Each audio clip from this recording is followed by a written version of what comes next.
వేదిక మీద ఉన్న దైవజనులకు నా హృదయపూర్వక వందనాలు తెలియచేయచ్చు ఉన్నాను. నా తోటి సహోదరులకు నా ప్రత్యేకమైన వందనాలు తెలియచేయచ్చు ఉన్నాను. కూడి వచ్చిన విశ్వాసులైన వారికి ప్రేమపూర్వక వందనాలు తెలియచేయచ్చు ఉన్నాను. వాక్యంలోనికి వెళ్దాము. పాటల ద్వారానే సగం సువార్త అయిపోయింది. ఎవరు పాడినా ఈ సభలకు సంబంధించిన అంశము మీదే పాడారు. వారికి కూడా నా ప్రత్యేక వందనాలు తెలియచేయచ్చు ఉన్నాను. వాక్యం చదువుకుందాం. వాక్యం చదువుతుడిలో నాకు కొంచెం సహకరించవలసిందిగా నా సహోదరులైన వారికి తెలియచేయచ్చు ఉన్నాను. అపోస్తల కార్యములు 28వ అధ్యాయము 23వ వచనం. అపోస్తల కార్యములు అతనికి ఒక దినము నియమించి అతని బసలోనికి అతని యొద్దకు అనేకులు వచ్చిరి. ఉదయము నుండి సాయంకాలము వరకు అతడు దేవుని రాజ్యముని గూర్చి పూర్తిగా సాక్ష్యమిచ్చుచు మోషే ధర్మశాస్త్రములోను నుండి ప్రవక్తలలో నుండి సంగతులెత్తి యేసును గూర్చి వివరముగా బోధించుచు వారిని ఒప్పించుచుండెను. ఒక లైన్ చదవండి. అతడు చెప్పిన సంగతులు కొందరు నమ్మారు, కొందరు నమ్మలేదు. ఏమంటున్నాడో చూడండి. మాట్లాడేది ఎవరు? పౌలు గారు. పౌలు ఎంతటి భక్తుడు, ఎంతటి జ్ఞాని, ధర్మశాస్త్రమును అపోషణము చేసినవాడు, బాగుగా ఎరిగినవాడు. తను ఎన్ని సంఘములను స్థాపించాడు అనంటే తన మాటల ద్వారా, తన సువార్త ద్వారా అనేకులను ప్రభువు తట్టుకి తిప్పినవాడు. ఒక సమయాన్ని, ఒక దినాన్ని, ఒక సమయాన్ని పౌలు గారు నియమించి ఉదయకాలము నుండి సాయంకాలము వరకు దేవుని రాజ్యము గురించి మాట్లాడుతూ ఉంటే నమ్ముతున్నారా? నమ్మని పరిస్థితి ఎదురయ్యింది. ఎవరి మధ్య ఏం మాట్లాడుతున్నాడు, ఎవరితో ఆయన ఈ సువార్త లేదా ఈ పరిచర్య చేస్తూ ఉన్నాడో తెలుసా? కొరింథీ పత్రికలో ఆయన అంటూ ఉన్నాడు, పౌలు గారే మాట్లాడుతున్నారు. మొదటి కొరింథీ పత్రిక 2వ అధ్యాయము 6వ వచనంలో పరిపూర్ణులైన వారి మధ్య ఎవరితో మాట్లాడుతున్నాడు, ఎవరితో సంభాషిస్తూ ఉన్నాడు? పరిపూర్ణులైన వారి మధ్య జ్ఞానమును బోధించుచున్నాము. అది ఈ లోక జ్ఞానం కాదు, నిరర్ధకులైపోవచ్చున్న ఈ లోకాధికారుల జ్ఞానము కాదు, దేవుని జ్ఞానము. మర్మమైనట్టుగా బోధించుచున్నాం. దేవుని జ్ఞానాన్ని మేము బోధిస్తూ ఉంటే వింటలేదు. ఎన్ని సంగతులు ఎత్తి మాట్లాడుతూ ఉన్నాడు. మోషే ధర్మశాస్త్రము నుండి చూపిస్తూ ఉన్నాడు, ప్రవక్తల వచనములో నుండి చూపిస్తున్నాడు.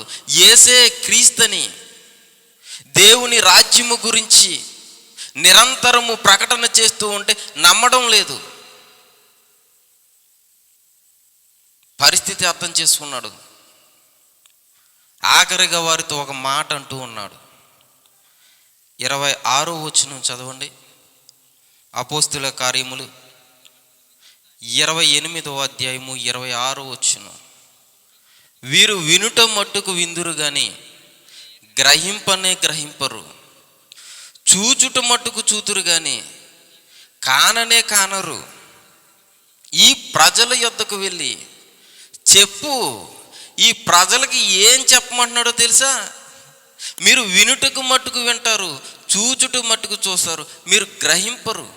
ఇది చెప్పమంటున్నాడు. ఈ ప్రజల యొద్దకు వెళ్ళి ఏం చెప్పమంటున్నాడు?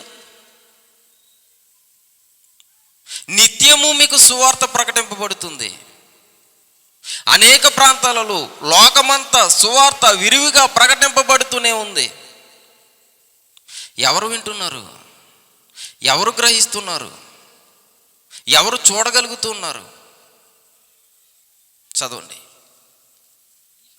ఈ ప్రజలు కన్నులార చూచి, చెవులార విని, మనసారా గ్రహించి, నా వైపు తిరిగి నా వలన స్వస్థత పొందకుండానట్లు వారి హృదయము క్రొవ్వి ఉన్నది, వారు చెవులతో మందముగా విని కన్నులు మూసుకుని ఉన్నారు. కన్నులు మూసుకుని ఉన్న క్రైస్తవ తరమా, నీ కన్నులు తెరువు. సభల ముఖ్యాంశము, ముఖ్య ఉద్దేశము పౌలు గారి మాటలలో మీకు తెలియచేయచ్చు ఉన్నాను నేను. నువ్వు మూసుకున్న కన్నులు తెరువు, కన్నులు తెరువు మా ఓ క్రైస్తవ ధర్మ. ఏంటి కన్నులు తెరవమంటావేంటి? మాకు చూపు లేనిది ఇక్కడికి వచ్చి కూర్చున్నామంటారా? చెప్పాలి. చూడగలుగుతున్నారు కదా? చూడగలుగుతున్నారా? వినగలుగుతున్నారా? మరి చూడగలుగుతున్నా కానీ ఏంటండి ఈయన ఈ టైటిల్ పెట్టారేంటి? ఇర్మియా గారు ఏంటి కన్నులు తెరువుమా క్రైస్తవ తరం అంటాడేంటి? మాకు బాగానే కనిపిస్తుంది కదా. బాగానే కనిపిస్తుందా? ఏం చూస్తున్నారు మీ కళ్ళతోటి? మన కళ్ళతోటి ఈ లోకాన్ని చూస్తున్నాం కానీ దేవుని మహిమను చూడలేకపోతున్నాం. దేవుని మహిమను, దేవుని రక్షణను, దేవుని ప్రేమను, దేవుని కృపను మనం చూడలేకపోతున్నాం. ఏం కనిపిస్తుందా అంటే బైబిల్ అంటుంది కనిపిస్తుంది.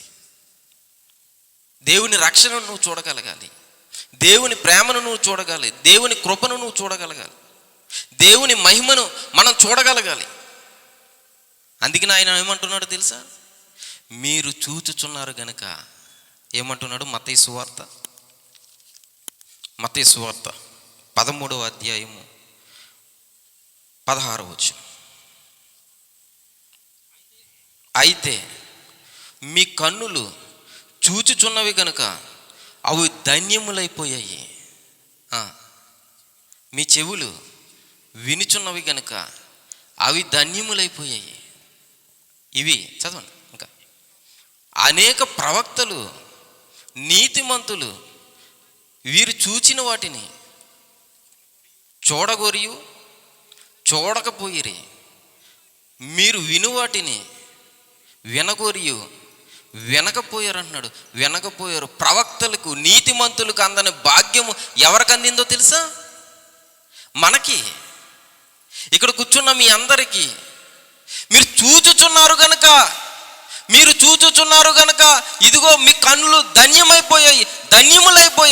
ఇది ఎవరికి లేని భాగ్యం. ఇది ఎంతమంది ప్రవక్తలు ఎదురు చూశారో, ఎందరో ప్రవక్తలు, ఎందరో నీతిమంతులు ఆ దైవ కుమారుని యొక్క రాక కొరకు ఏ విధంగా ఎదురు చూశారో, ఎంతగా ఆశపడ్డారు. నా ప్రాణము తృష్ణ కొనుచున్నది అంటున్నాడు దావీదు. ఇశ్రాయేలీయులతో ఏమని మాట్లాడుతున్నాడు? మీ తండ్రి అయిన అబ్రహాము నా దినము చూతునని మిగుల ఆశపడ్డాడు. ఇదిగో చూశాడు, సంతోషిస్తున్నాడు అని అంటున్నారు. మరి నీకేమర్థమైంది ఈరోజు? మీరేం చూస్తున్నారు ఈరోజు?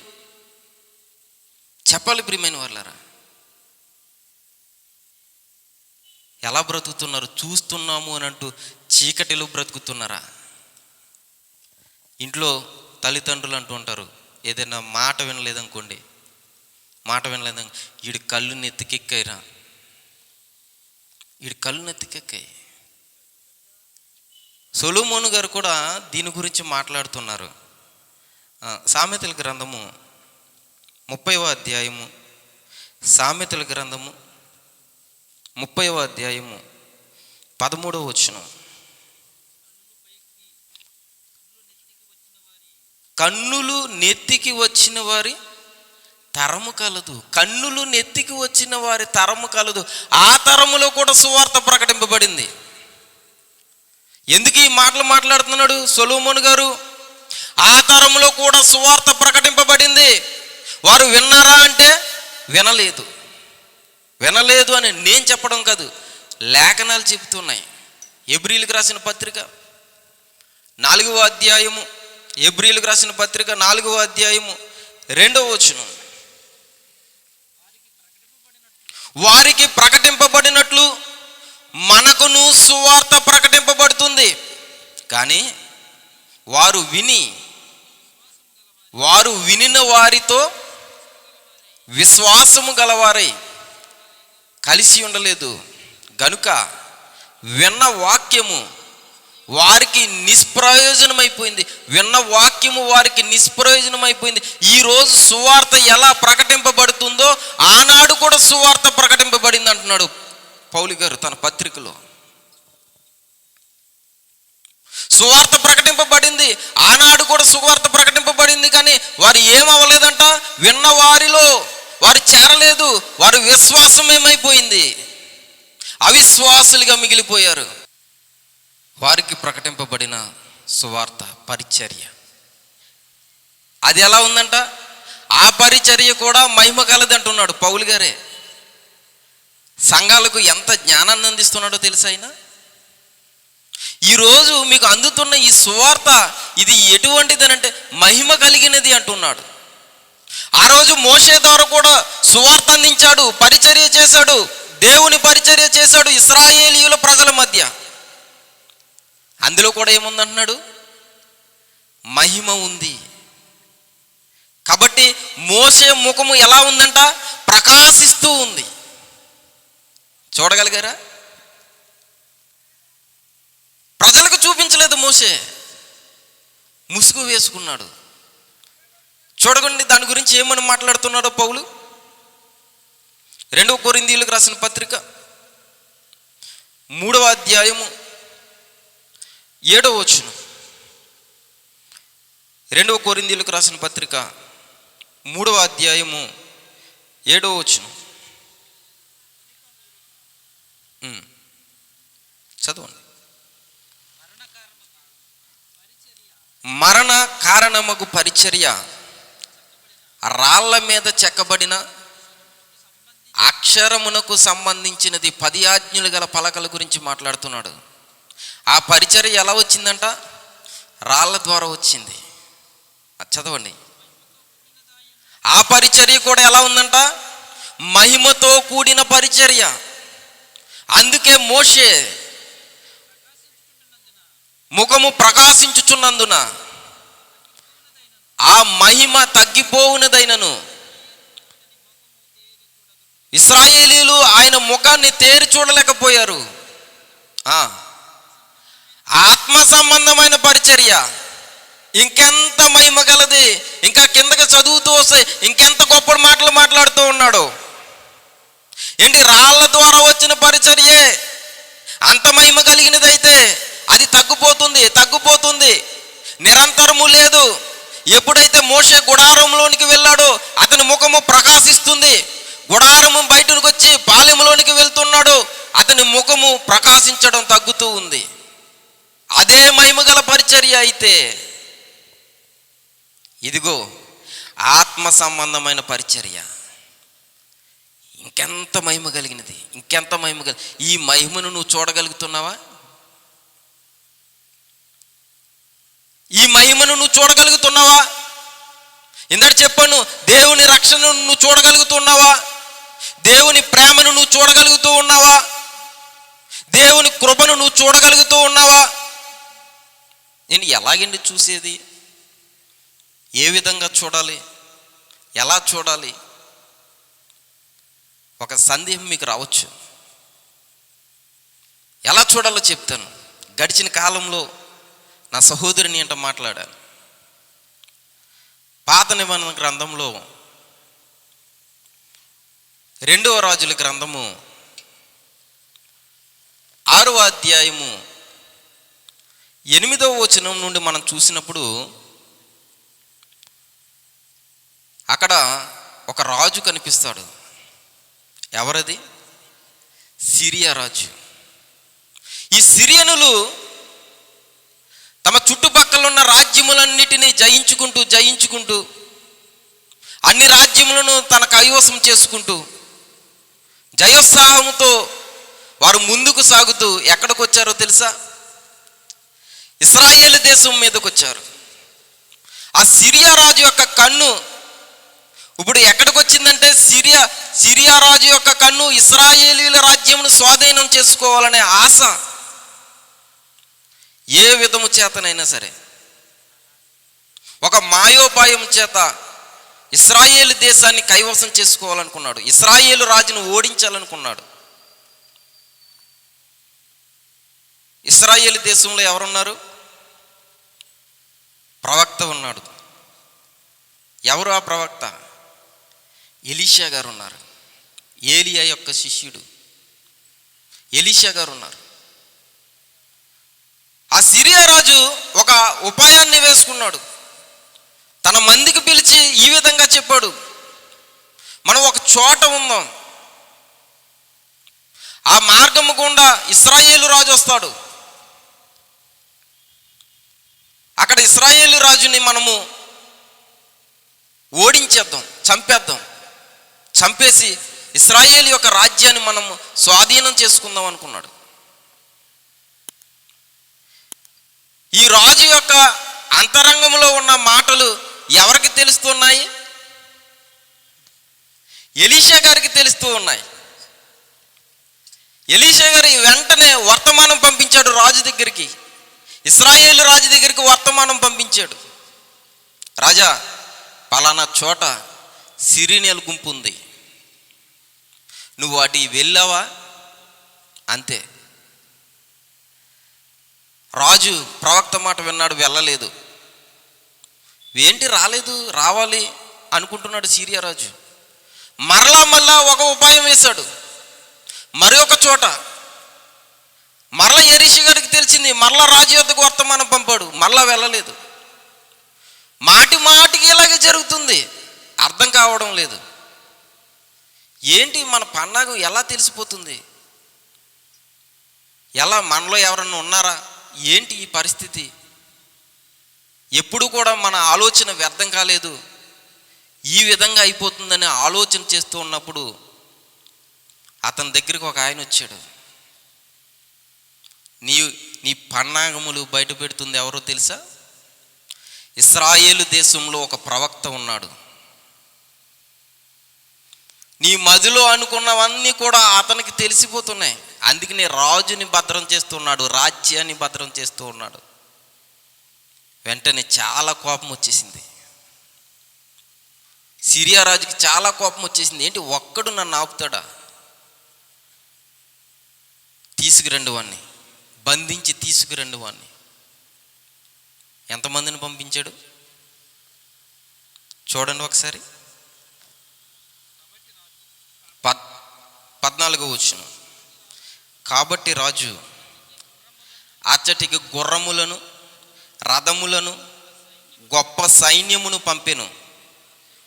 వారు రాత్రి వేళ వచ్చి నలు దిశలను పట్టణమును చుట్టుకొనగా, దైవజనుడైన అతని పనివాడు పెందల కడ లేచి బయటికి వచ్చినప్పుడు గుర్రములను, రథములను గల సైన్యము పట్టణమును చుట్టుకుని ఉండుట కనపడెను. అంతటా అతని పనివాడు, అయ్యో నా ఏలినవాడా, మనము ఏమి చేతుము? ఆ దైవజనునితో అనగా అతడు భయపడొద్దు అంటున్నాడు. చూడండి, ఒక్కడి కోసం ఎంతమంది వచ్చేసారు? గుర్రములు వచ్చేసాయి, రథములు వచ్చేసాయి, గొప్ప సైన్యం వచ్చేసింది. పట్టణం మొత్తం చుట్టేసుకున్నారు, ఇక తప్పించుకుంటాక లేదు. ఎలీషా గారు ఎవరు? ప్రవక్త. యుద్ధం చేస్తాడా? ఎలీషా గారి శిష్యులకి ఏమన్నా యుద్ధం గురించి తెలుసా? కానీ ఏమంటున్నాడు? భయపడొద్దు, ఎందుకు భయపడొద్దు అంటున్నాడు? ఎందుకు భయపడొద్దు అంటున్నారు? మన పక్షమున ఉన్నవారు వారికంటే అధికులై ఉన్నారు చెప్పి, యెహోవా వీడు చూసినట్లు దయచేసి వీడు కండ్లు తెరువమని ప్రార్థన చేస్తున్నాడు. ఏమని ప్రార్థన చేస్తున్నాడు? వీడు కన్నులు తెరువు. అదేంటి వీడు కన్నులు తెరువు అంటాడేంటి? చూసింది ఎవరు అమ్మా? చూసింది ఎవరు? ఆ పనివాడ ఎలీషా గారి దగ్గర పనిచేసే పనివాడే చూశాడు. మరి ఎలీషా గారు ఏమని ప్రార్థన చేస్తున్నాడు? అయ్యా ఈ సైన్యాన్ని అంతటిని తీసుకుపో, లేదా నీ అగ్ని దింపి కాల్చివేసి అని ప్రార్థన చేయాలి. కానీ ఏమని ప్రార్థన చేస్తూ ఉన్నాడు? వీడి కన్నులు తెరువు. ఇదిగో నేటి టైటిల్ అదే, నీ కన్నులు తెరువు, నీ కన్నులు తెరువు. నీ కన్నులు తెరిచి దేని చూడాలి నువ్వు? దేవుని మహిమను చూడు. నువ్వు దేవుని చూడగలగాలి. నువ్వు దేవుని రక్షణ నువ్వు చూడగలగాలి. ఎటువంటి రక్షణ నీకు కల్పిస్తున్నాడు? దేవుణ్ణి నువ్వు చూడాలి. కానీ సాతాను చూడనేసాడా? చూడనివాడు. ఆదిలోనే మొదలెట్టేసాడు. ఆదిలో ఏమంటున్నాడు? ఎంత మోసగాడో చూడండి వాడు. ఆదిలోనే అవగారి దగ్గరికి వెళ్ళిపోయాడు. ఏం చూపిస్తున్నాడు కన్నులకి? ఎలా కనిపిస్తుంది అది? మీరు సావనే సావరు ఏంటి? ఆయన బోధ ఏంటి? దేవుని బోధ ఏంటి? ఆ పండు తిను దినమున నిశ్చయముగా నువ్వు చస్తావన్నాడు. చస్తావన్నాడు. దేవుని బోధ. దయ్యం బోధ ఏంటి? నువ్వు సావు. వాక్యంలో ఉందా లేదా? తీసారా? ఆదికాండం 3వ అధ్యాయము 4వ వచనం. అందుకు సర్పము, మీరు సావరు, మీరు అసలు సావనే సావరు. ఎలా ఉంటారంట? మీరు వాటిని తిను దినమున మీ కన్నులు తెరవబడతాయి. మీ కన్నులు తెరవబడతాయి. మీ కన్నులు తెరవబడతాయి. కాబట్టి దేన్ని చూస్తారు? ఈ లోకాన్ని చూస్తారు. దేన్ని కోల్పోయారో తెలుసా? దేవుని మహిమను చూసే అవకాశాన్ని కోల్పోయారు. దేవుని తోట అని పేరు పెట్టబడిన దాని నుండి గెంటి వేయబడ్డారు. దేవుని తోట అంటే ఏంటో తెలుసా? దేవుని సంఘము. అది సంఘం. అది క్రీస్తు సంఘం. అది అక్కడ ఏమున్నాయి? జీవవృక్షములు ఉన్నాయి. ఆ వృక్షములను ఎవరికిస్తానంటున్నాడు? ప్రకటన గ్రంథంలో ఎవరికిస్తానంటున్నాడు? జయించు వానికి నేను జీవవృక్ష ఫలములు నేను ఇస్తానంటున్నాడు ఆయన. ఎక్కడ ఉండాలి నువ్వు? దేవుని సంఘము అనే ఆ ఏదైనా తోటలో ఉంటేనే నీకు ఆ ఫలము. కానీ ఏమంటున్నాడు? దయ్యం ఏమని బోధ చేస్తుంది? నువ్వు సావు, నువ్వు సావు. అసలు నువ్వు ఈ పండు తింటే నీ కన్నులు తెరవబడతాయి. కన్నులు తెరిచారు, నాశనం చేసుకున్నారు, జీవితాలు శపింపబడ్డారు. శాపవచనం వచ్చిందా లేదా? యేసుక్రీస్తు ప్రభు వారినే తీసుకుపోయింది అది. దేవుని కుమారుడిని తీసుకుపోయింది అది. మొదటి పురుషుడైన ఆదాము దగ్గరికి వచ్చింది. రెండవ పురుషుడైన క్రీస్తు దగ్గరకు కూడా వచ్చింది. ఏమంటుంది తీసుకుపోయి? లోక సువార్త 4వ అధ్యాయం 5వ వచనం. అప్పుడు అపవాది ఆయనను తీసుకుని పోయి భూలోక రాజ్యములన్నిటినీ ఒక్క నిమిషములో ఆయనకు చూపించి, ఈ అధికారం అంతయు ఈ రాజ్యముల మహిమయు నీకిత్తును, అది నాకు అప్పగింపబడి ఉన్నది. ఏముందంట? ఈ లోకంలో మహిమ ఉంది. ఈ లోకపు మహిమను చూపిస్తుంది. నేను అంటాను, మరలా అక్కడ అవగారు ఉంటే పరిస్థితి ఏంటి చెప్పాలి. సరే, అవగారు సీన్ అయిపోయింది. క్రైస్తవులుగా మనం వచ్చాం, దేవుని పిల్లలు మనం కూడా. మనం ఉంటే పరిస్థితి ఏంటి? భూలోక రాజ్యములన్నీ చూపిస్తుంది. ఒక గజం చూపిస్తేనే లొంగిపోతావు నువ్వు. ఒక గజం స్థలం చూపిస్తేనే లొంగిపోతాం మనం. నిలకడగా ఉండం. ఏంటి, ఆదివారం రోజు నాడు మనం చర్చికి అనుకుంటాం ఉదయాన్నే లేచి చర్చికి వెళ్ళాలనుకుంటాం. రేపు పొద్దున్న పని ఉంది, 1000 రూపాయలు ఇస్తానంటున్నారు, వెళ్దాము. మనసులో ఏమనుకుంటావు నువ్వు? వచ్చేవారం దేవుని సన్నిధికి వచ్చేవారం వెళ్దాం. ఈరోజు ఎక్కడికి వెళ్ళిపోవాలి? బతకాలంటే ఉండాలి కదా, తినాలి కదా. ఎక్కడికి వెళ్ళిపోతున్నావు నువ్వు? లోకపు ఆశ చూపిస్తుంది, భూలోక రాజ్యములన్నిటినీ చూపిస్తుంది, లోకపు మహిమను చూపిస్తుంది. ఆయనకి తెలుసు ఏముందో ఈ లోకంలో. లోకపు మహిమను మాత్రమే చూస్తున్నారు. లోకములో ఉన్నదానినైనను నువ్వు ప్రేమింపకు. నువ్వు ప్రేమించావంటే నీకు ఏమి కనపడదు, దేవుని మహిమను కనపడదు. ఇదిగో ఎలీషా గారి దగ్గర ఉన్న ఆ పనివాడు ఎవరు అనుకున్నారు మీరు? ఎలీషా గారు చేసిన ఎన్నో అద్భుతములను చూసిన వాడు, కన్నులారా చూశాడు. ఆ సిరియా దేశం నుండి సైన్యాధిపతి వచ్చాడు, నయమాను. కుష్టి తగ్గి వెళ్ళిందా, కుష్టి రోగంతో పోయాడు, స్వస్థత పొందాడా? ఎవరి ద్వారా? గొడ్డలు నీటిలో పడిపోయింది, మొర్రో అని కొట్టుకున్నాడు. దీనికి ముందు, ఈ వాక్యాలకు ముందు, అయ్యా ఎరువు తెచ్చినది, అద్దెకి తెచ్చినది, ఎవరితో వేరే వాళ్ళది ఇవ్వాలి బాబు, నా వల్ల కదయ్యా. ఇదిగో మనం పని చేస్తుంటే పోయిందనంటే ఎక్కడా అన్నాడు. ఇదిగో ఎక్కడ, నీటిలో పడిపోయింది. అది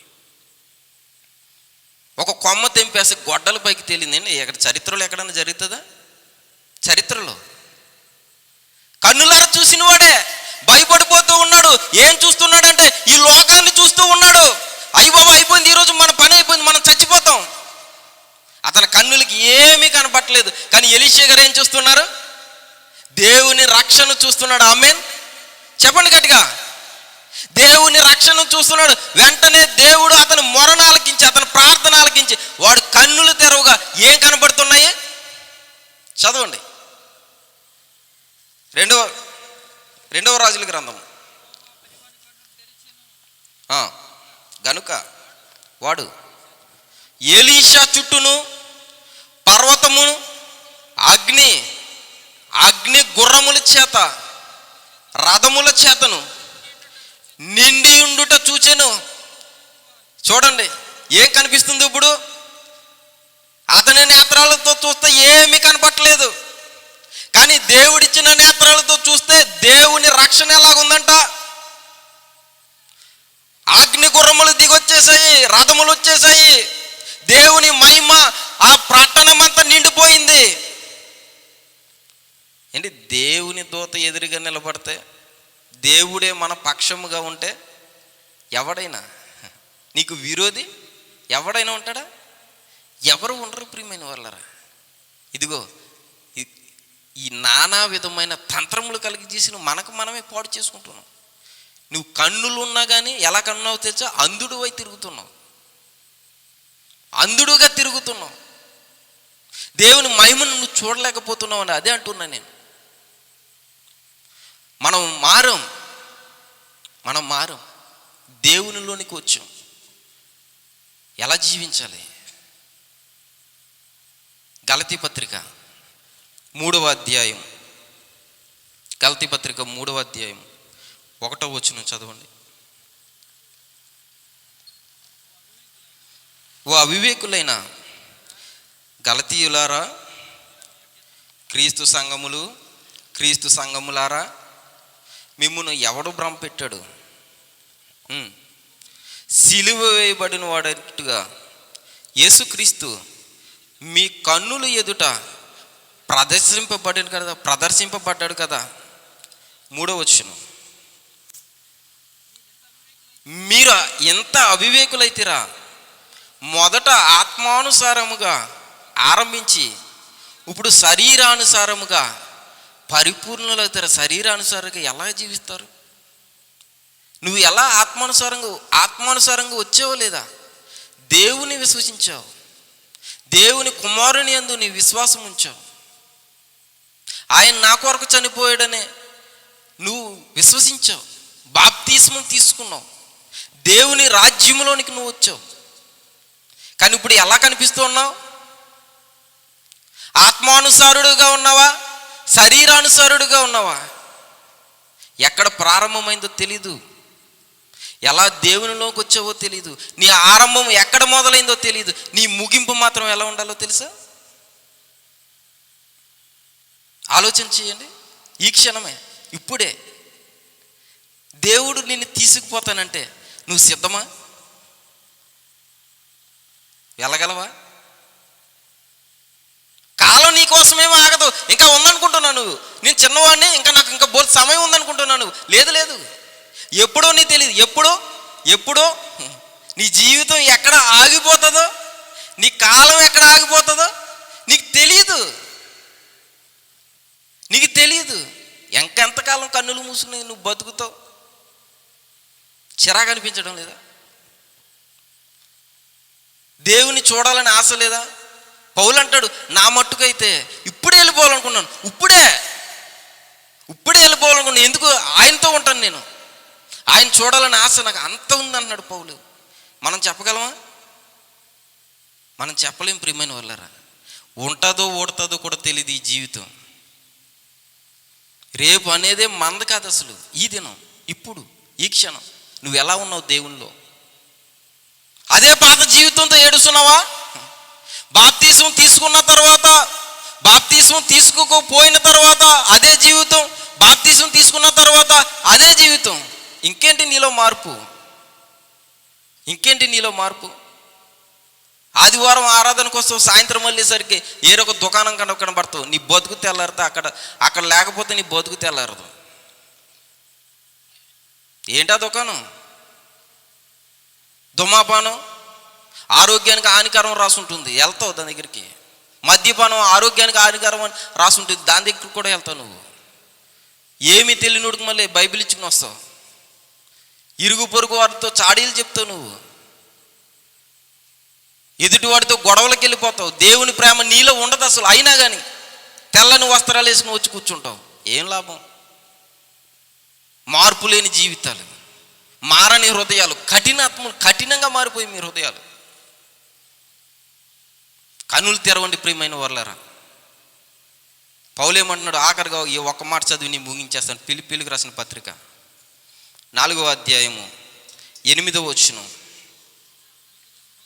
మెట్టుకు సహోదరులారా, ఏ యోగ్యత అయినను మెప్పైనను ఉండిన ఎడల, ఏవి సత్యమైనవో, ఏవి మాన్యమైనవో, ఏవి న్యాయమైనవో, ఏవి పవిత్రమైనవో, ఏవి రమ్యమైనవో, ఏవి ఖ్యాతి గలవో వాటి మీద ధ్యానం ఉంచుకోండి. ఇదిగో చచ్చిపోయినోడు వెళ్ళిపోయాడు, పాతాళానికి వెళ్ళిపోయాడు, కాలుతుంది అడికి. అబ్రహాంతో మాట్లాడుతున్నాడు, అయ్యా నన్ను అక్కడికి పంపించు, నేను ఎలా బతుకను, నా పిల్లలు అలాగే బతుకుతున్నారు అక్కడ, నా భార్య అలాగే బతుకుతుంది, నా బంధుమిత్రులు అలాగే బతుకుతున్నారు. నేను ఆ లోకంలో ఉన్నప్పుడు నేను నీ వైపు చూడలేదు, ఆ లోకాన్నే చూసి బతికాను. ఇది ఈ స్థితి నాకు వస్తుంది అనుకోలేదయ్యా, నన్ను అక్కడికి పంపించు. మృతులలో నుండి ఒకటి లేచుట ద్వారా, అయ్యో మృతులలో నుండి ఒకడు వచ్చాడు మనకు చెబుతున్నాడు అని అంటే ఇది సత్యము అని వాళ్ళు వింటారు, నన్ను పంపించు పైకి అంటున్నాడు. అబ్రహాం ఏమంటున్నాడు, వెళ్ళు బాబు, ఇది నిజమే, మృతులలో నుండి ఒకడు లేచి వస్తే అని నమ్ముతారు వాళ్ళు, ఇది నిజమనుకుంటారు, వెళ్ళమని అంటున్నాడా? లేదు లేదు, అక్కడ ఎవరున్నారంట? ఇదిగో దేవుని వాక్యం ఉంది ఇక్కడ. ఇదే నిన్ను ఎక్కడికి నడిపిస్తుంది? పరమునకు నడిపించేది. ఇదిగో ఇక్కడ కీ. దీన్ని నువ్వు చూడగలుగుతున్నావా? దీన్ని దాటికి నువ్వు వెళ్ళిపోతున్నావు. ఆయన అంటున్నాడు, ఆరంభంలోనే చూపెట్టు, ఎందరో ప్రవక్తలు, ఎందరో నీతిమంతులు ఇంకో దీన్ని చూడాలనుకున్నారు, లేదు ఆ సమయంలో వారి దగ్గర లేదు. ఇదిగో పూర్ణమైనది మనకు వచ్చేసింది అన్నాడు పౌలు గారు. పూర్ణమైనది మన మధ్య ఉంది, దీన్ని విడిచిపెట్టేస్తున్నావు, దీన్ని చూడలేదు. ప్రియమైన వాళ్ళరా, కన్నులు తెరవండి. ప్రభు మీ అందరికీ, మనందరికీ ఆయన మహిమను చూడగలిగే భాగ్యము దయచేయునుగాక. ఆమేన్. నాకు ఈ అవకాశం ఇచ్చిన సహోదరులకు విన్న మీ అందరికీ ప్రభువు నామమున వందనాలు తెలియచేయచ్చు ఉన్నాను. అందరికీ వందనాలు. దేవుని వాళ్ళారా, దేవుని యొక్క పరిశుద్ధమైన నామాన్ని బట్టి ఈరోజు ఒక ప్రాముఖ్యమైన సంగతిని దేవునికి వాక్యాన్ని నుంచి మీకు చెప్పాలని ఆశపడుతున్నాను. మరి దైవజనులు ఏర్పాటు చేసిన టైటిల్లో కనులు తెరువుమా నేటి క్రైస్తవ తరవమా, అంటే కన్నులు తెరిస్తే ఏదో గొప్ప సంగతి తెలుస్తుంది అనే యొక్క విషయాన్ని మరి దైవజనులు దేవుని యొక్క ఆత్మ ప్రేరేపణ చేత మరి యొక్క టైటిల్ పెట్టడం జరిగింది. కళ్ళు మూసుకున్న వాళ్ళకి సంగతులు సరిగ్గా తెలియదు, అర్థం కాదు, అది ఏంటో తెలియదు. కన్నులు తెరిస్తేనే సంగతులు అనేవి మనకి తెలుస్తాయి, కనిపిస్తాయి. దేవుని వాక్యం కూడా మన మానవ నేత్రాలతో చదివితే కొన్ని సంగతులే తెలుస్తాయి, కానీ మనోనేత్రాలు తెరిచి చదివితే చాలా ఉన్నతమైన సంగతులు తెలుస్తాయి. దాని గురించి భక్తుడైన కీర్తనాకారుడు ఒక మాటను తెలియజేస్తూ 119వ కీర్తన 18వ వచనాన్ని ఒకసారి మీరు చదవగలిగితే, 119వ కీర్తన 18వ వచనం, నేను నీ ధర్మశాస్త్రమునందు ఆశ్చర్యమైన సంగతులను చూచునట్లు నా కన్నులను తెరువుము. ఇక్కడ భక్తుడు ఏమని ప్రార్థన చేస్తున్నాడంటే దేవునికి, దేవా, ఆశ్చర్యమైన కార్యాలు సంగతులు నేను చూడాలంటే నా కన్నులతో నా నేత్రాలతో నేను చదివితే ఇవి కొంచెమే నాకు అర్థమవుతాయి, కానీ ఉన్నతమైన సంగతులు నాకు తెలియాలంటే నా మనోనేత్రాలు తెరవాలి. ఆ మనోనేత్రాలు తెరిస్తేనే ఆశ్చర్యమైన సంగతులు నేను తెలుసుకోగలనని ఇక్కడ భక్తుడు తెలియజేస్తున్నారు. ఈరోజు మనందరికీ బాగా పరిచయమైన ఒక కీర్తనలోని కొన్ని సంగతులు మీ మనోనేత్రాలు వెలిగించే సంగతులు మీకు తెలియజేయాలని ఆశపడుతున్నాను. ఏంటి ఆ కీర్తన అంటే 91వ కీర్తన. 91వ కీర్తనలో దాగి ఉన్న ఒక విశేషమైన సంగతిని ఈరోజు మనం నేర్చుకుందాం. ఎందుకంటే సహజంగా మనందరికీ కీర్తన పరిచయం, ప్రతి ఒక్కరూ బాగా చదివే కీర్తన. కష్టాల్లో ఉన్నప్పుడు, బాధల్లో ఉన్నప్పుడు, హాస్పిటల్లో ఉన్నప్పుడు, అప్పుల్లో ఉన్నప్పుడు, ఇరుకుల్లో ఉన్నప్పుడు ఈ కీర్తన అందరికి గుర్తుకు వస్తూ ఉంటుంది. ఎందుకంటే అందులో రాయబడిన మాటలు అలా ఉంటాయి గనుక ఈ కీర్తన క్రైస్తవ సమాజానికి చాలా పరిచయమైన మాట. కానీ ఇందులో కొన్ని సంగతులు మనం ఆలోచిస్తే, అదే చెప్పాడు భక్తుడు, ఆశ్చర్యమైన సంగతులు నేను తెలుసుకున్నట్లు నా కన్నులు, నా మనోనేత్రాలు తెరుము. అలాగా కన్నులు తెరవబడిన వారమై మనం కొద్దిసేపు ఈ యొక్క లేఖన గ్రంథాన్ని, ఈ వాక్యాన్ని మనం ఆలోచిస్తే కొన్ని ఆశ్చర్యమైన సంగతులు మనకు తెలుస్తాయి. ఈరోజు దాని గురించి మనం నేర్చుకుందాం. 91వ కీర్తన అనగానే ఇందులో సహజంగా ఇది ఎవరు రాశారు అని మనం ఆలోచిస్తే చాలామంది చెప్పే అభిప్రాయం ఏంటంటే, ఇంకెవరండి, మోషే గారు, తనకు ముందు ఉన్నది మోషే గారు రాశారు కదా అని అంటూ ఉంటారు కదండి. 90వ కీర్తన ఎవరు రాశారు? 90 మోషే గారు. నాకు కొంచెం సమాధానం చెప్పాలి, ఎవరు రాశారు? మోషే గారు రాశారు. ఇంకా నెక్స్ట్ కీర్తన, దానికి పైన ఏమి టైటిల్ లేదు కనుక ఎవరు అనుకుంటారు? మోషే గారేమో అనుకుంటారు కదండి. అనుకోవడానికి అవకాశం ఉంది, ఎందుకని అక్కడ ఏమీ లేదు కనుక. కానీ 90వ కీర్తన మోషే గారు రాసిన, 91వ కీర్తన మోషే గారు రాసినదిగా ఉండదు. ఎందుకంటే మీకు చెప్తాను. ఒకసారి 90వ కీర్తన ఈ చేసిన ప్రార్థనలో మనకి ఏముంటుందంటే, ప్రభువా మా నివాస స్థలము నీవే అని ఉంటుంది. మా నివాస స్థలం ఏమని అక్కడ? మా నివాస స్థలము.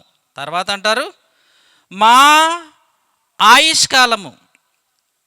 తర్వాత అంటాడు మా దోషములు, మా రహస్య పాపములు. ఆ కీర్తనలోనే చదువుతున్నా కదండి. మా దినములన్నీ, మా జీవితకాలము, ఇంకా మేము ఎగిరిపోవదుము, మాకు జ్ఞాన హృదయము దయచేయము, మా దినములు లెక్కించటం మాకు నేర్పము. మా చేతి పనిని స్థిరపరచుము, మా చేతి పనిని స్థిరపరచుము. కనిపించిందా? ఆ కీర్తనలో మా మా మా అనే మాట కనిపిస్తుంది. ఎందుకు మోషే గారు మా మా అనే ప్రార్థన చేస్తున్నాడు? ఆయన ఇశ్రాయేలీలకి నాయకుడిగా ఇశ్రాయేల్ నడిపిస్తూ, ఆ ఇశ్రాయేల్ అందరి కొరకు, వాళ్ళు నడిపిస్తున్న ప్రయాణం కొరకు ప్రార్థన చేస్తున్నాడు. కానీ 91కి వచ్చేటప్పటికి మీరు కూడా మరలా మీరు ఒకసారి చూడండి, 91కి వచ్చండి ఒకసారి, అక్కడ ఎలా ఉంటుందో తెలుసండి. ఇక్కడేమో ఫ్లోరల్ అంటే బహువచనం వాడబడింది, మా మా మా దోషం, మా మా ఆయుష్కాలం, మా దినములని. కానీ ఇక్కడ 91కి వచ్చేటప్పటికి ఏముంటుందంటే చూడండి, అక్కడ ఏమంటున్నాడంటే నాకు, నా కోట, నేను నమ్ముకును నా దేవుడు.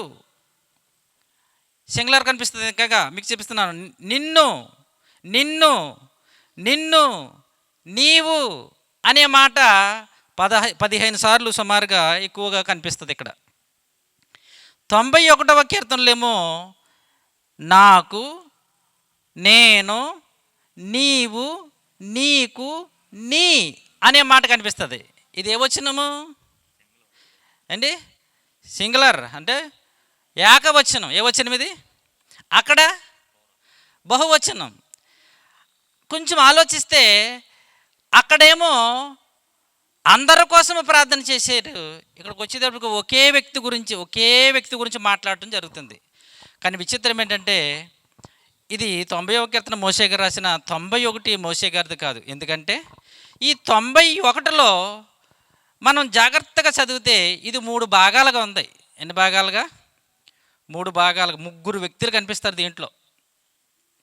3 భాగాల్లో 3 వ్యక్తులు కనిపిస్తారు. మొదటి భాగం చదువుదాం, 2 వచనాలు ఏంటంటే, మహోన్నతుని చాటున నివసించేవాడే, సర్వశక్తుని నీడను విశ్రమించేవాడు, ఆయనే నాకు ఆశ్రయము, నా కోట, నేను నమ్ముకున్న నా దేవుడని నేను యెహోవాను గురించి చెప్పుచున్నాను. ఇక్కడ ఒక భక్తుడు చెప్తున్నాడు దేవుని గురించి గొప్పగా, దేవుడు నాకు ఆశ్రయమయ్యా, నేను బ్రతికున్నానంటే జీవించానంటే దేవుడే నాకు ఆశ్రయము, ఆయనే నా కోట, నా కొండ, నా శైలము, నా దుర్గం అంటున్నాడు. సహజంగా ఈ వర్డ్స్ ఎవరి నోటంటే ఎక్కువ వింటాం మన బైబిల్లో, కీర్తనల గ్రంథంలో? ఎవరండి? ఎవరు? మీకు చెప్తాను ఆయన ఎవరు, అక్కడ మాట్లాడారు కూడా చూపిస్తాను. ఎవరు? దావీదు గారు. ఎవరు? దావీదు గారు అనమాట. ఇక్కడ దావీదు గారు మాట్లాడుతూ నాకు ఆయనే నా ఆశ్రయము, నా కోట, నేను నమ్ముకును నా దేవుడు, నేను యెహోవాను గురించి చెప్తున్నాను.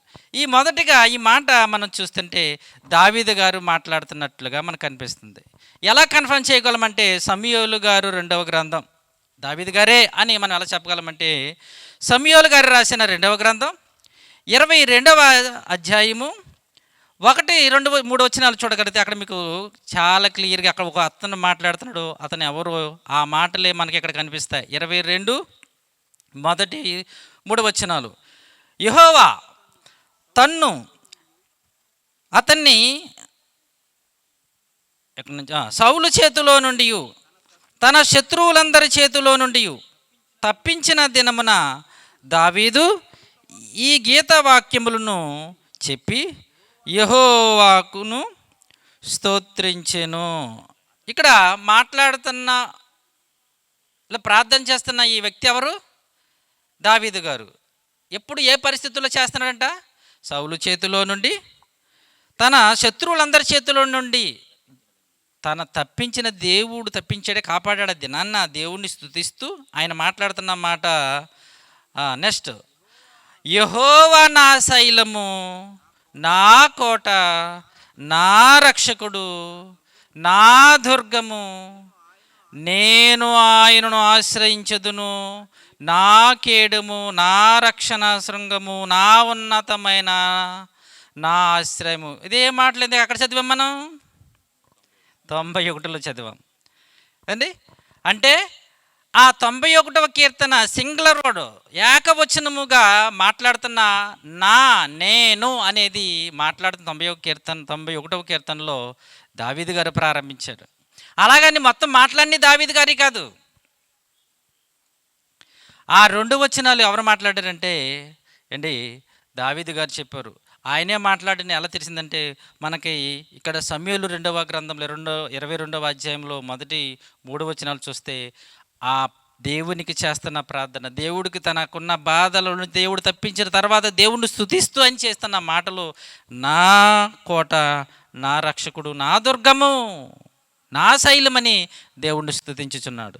మరి కనమ మరి 3వ వచనం నుంచి నేను చెప్పాను కదా, 3 భాగాలు, 3 వ్యక్తులు మనకు కనిపిస్తారు 91వ కీర్తనలో. అయితే 2వ భాగం ఎక్కడి నుంచి అని మనం ఆలోచిస్తే చూడండి, 2వ భాగం మనం ఆలోచిస్తే 3వ వచనం నుంచి 13వ వచనం వరకు గమనించాలి జాగ్రత్త, కొంచెం జాగ్రత్తగా. ఎన్నోసార్లు మనం కీర్తన చదువుతాం కానీ చదువుకుంటూ వెళ్ళిపోతాం కానీ అర్థం కాదు. మనకి అర్థం కావాలంటే ఆలోచించాలి. అది ఆశ్చర్యమైన సంగతులు మనకు తెలియాలంటే మన మనోనేత్రాలు వెలిగింపడాలి.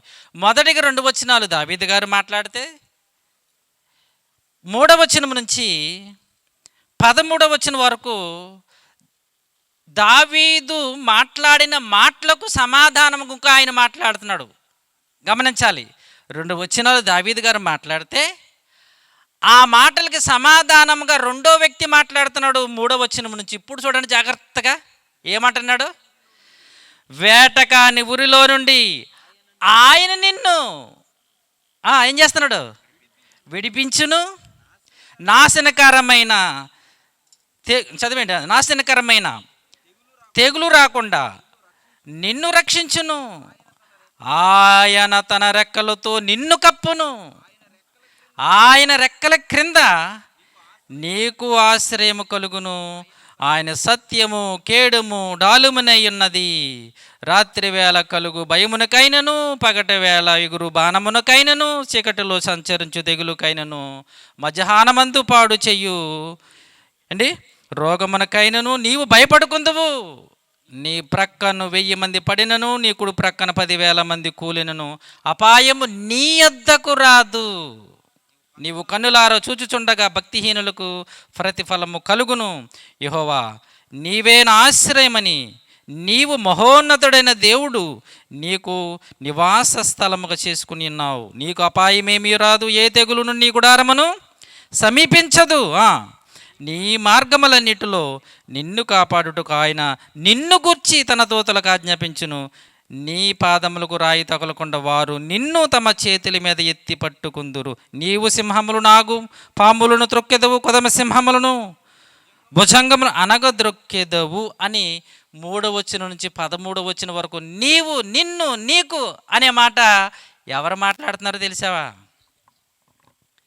ఇందాకేమో నా ఆశ్రయము, నా కోట, నా దేవుడు అంటుంటే ఆయనతో ఇంకో ఆయన అంటున్నాడు, నీకు ఎంత ప్రొటెక్షన్ దేవుడు ఎందుకు ఇచ్చాడో తెలుసా? నీకు కోట దుర్గమైంది ఉన్నది ఎందుకు తెలుసా? ఆయన నిన్ను ప్రతి పరిస్థితుల్లో నుండి కాపాడుతున్నాడు, ప్రతి పరిస్థితుల్లో నుంచి రక్షిస్తున్నాడు. అందుకే నీ మార్గములన్నిటిలో, నీ త్రోవలన్నిటిలో నీకు దేవుడు గొప్ప కాపుదల. మధ్యాహ్నం ఏంటి, రాత్రికాలం అంటే ఏంటి, ఏ సమయమందు దేవుడు నీకు ఎంతో సంరక్షణ ఇస్తున్నాడు అని మొదటగా మాట్లాడే దావీదుతో 2వ వ్యక్తి ఏం చేస్తున్నాడు? 3వ వచనం నుంచి 13వ వచనం వరకు మాట్లాడుతున్నాడు. ఎవరితోనూ? మొదటి దావీదు గారు మాట్లాడారో నా కోట, నా దేవుడని, ఆ దేవుడు నిన్ను ఎలా కాపాడుతున్నాడు తెలుసా? నాశనకరమైన తెగులు రాకుండా, ఎన్నో రోగాల నుంచి, ఎన్నో తెగుల నుంచి, ఎన్నో ప్రమాదాలు, ఎన్నో యుద్ధం నుంచి కాపాడుతున్నాడని దావీదు గారితో చెప్తున్నారు. ఎంతకీ ఎవరైనా ఇంతకీ ఎవరైనా దావీదుకి ఇంత క్లోజ్గా ఉన్న ఫ్రెండ్ ఎవరైనా ఉన్నారు బైబిల్లో? దావీదుకి మంచి స్నేహితుడిగా ఉన్న ఆయన ప్రమాదాల్లో, కష్టాల్లో, దుఃఖంలో ఆయన్ని ప్రత్యక్షంగా చూసిన ఆయన ఎవరైనా ఉన్నారా? మనకి సమూయేలు మొదటి గ్రంథంలో కనిపిస్తుంది, ఒక ఆయన ఉంటాడు. దావీదుకి స్నేహితులు ఉన్నారు కండి. ఆ స్నేహితులు బెస్ట్ ఫ్రెండ్ ఎవరో తెలుసా? యోనాతాను. ఎవరు? ఆయన ఎందుకు అనుకోవాలి? హుస్సేన్ ఒక ఆయన ఉన్నాడు, ఆయన అనుకోవచ్చు కదా. ఇక్కడ యోనాతానే ఈ మాటలు దావీదుతో మాట్లాడాడు. దేవుడు నిన్ను ఎంతో కాపాడుతున్నాడు, ఎన్నో ప్రమాదాల నుంచి, ఎన్నో శత్రువుల నుంచి, ఎన్నో విపత్తు నుంచి కాపాడుతున్నాడు. దేవుడే దేవుడే నిన్ను ఆయన తన సంరక్షణ ఉంచాడు, దేవదూతల సంరక్షణ ఉంచాడు, ప్రతి మార్గములతో అన్నాడని యోనాతానే ఎందుకు దావీదుతో ఈ మాటలు చెప్తున్నాడంటే దానికి ఒక కారణం ఉందండి. చూద్దాం ఏంటి ఆ కారణం మనం ఆలోచిస్తే. యోనాతానే అని మనం ఎందుకు అనుకోవాలి అని అనుకుంటే చూడండి, 1 సమూయేలు గ్రంథము. ఈ పరిస్థితులన్నింటినీ చూచినవాడు ఎవరో అని మనం ఆలోచిస్తే సమూయేలు గారు రాసిన మొదటి గ్రంథం 19వ అధ్యాయము. సమూయేలు గారు రాసిన మొదటి గ్రంథము 19వ అధ్యాయము 2-3 వచనాలు ఒకసారి చూడండి. అంతటా సౌలు, మీరు దావీదును చంపవలసినదని తన కుమారుడైన యోనాతానుతోనూ తన సేవకులందరితో చెప్పాడు. ఎవరిని చంపేయాలంట? ఎవరిని చంపేయాలి? ఎందుకు చంపేయాలి? దావీదు ఉంటే నా కుమారుడు యోనాతాను రాజు అవ్వు. ఎందుకంటే ఓట్లన్నీ ఆయనకే ఉన్నాయి. ఎవరు ఓట్లు? దేవుని ఓట్లన్నీ ఆయన పక్కనే ఉన్నాయి. మన పక్కన ఏమి 0 ఉన్నాయి. ఇప్పుడు అతను బతుకున్నాడు అనుకోండి, అతనే రాజు అయిపోతాడు. అర్జెంటుగా దావీదుని చంపేయాలి బాబు అని యోనాతాను తన కుమారుడైన యోనాతానుతోనూ నెక్స్ట్ సేవకులందరితో చెప్పాడు. అప్పుడు ఏం జరిగిందంటే యోనాతానుకండి దావీదంటే చాలా ఇష్టం అంట. కిందే మాట మనకు కనిపిస్తూ ఉంటుంది 2వ వచనంలో. సౌలు కుమారుడైన యోనాతాను దావీదు యందు బహు ఇష్టము గలవాడై ఉండి దావీదుతో ఎట్లా, నేను నా తండ్రి అయిన సౌలు నిన్ను చంపవలనని ప్రయత్నం చేయుచున్నాడయ్యా. కానీ ఎందుకో నా తండ్రి ఎంతకలా చేస్తున్నాడు. ఒకసారి మా తండ్రితో నేను మాట్లాడతానని అక్కడ మాట్లాడాడండి. మాట్లాడి, నాన్నగారు, తండ్రి గారు, రాజుగారు, ఎందుకు మీరు దావీదుని చంపాలని మీరు అనుకుంటున్నారు? అతను మనకి ఏ కీడు చేశాడు? మనకు లాభమే చేశారు. ఆ యొక్క గొల్యాతుని చంపి మనకు గొప్ప విజయాన్ని తెచ్చాడు తప్ప అని ఆ మాట మనం చదివితే అప్పుడు కొంచెం శాంతపడతాడు సౌలు గారు. తర్వాత మరలా ఏమవుతుందో తెలుసండి? తెలుసా?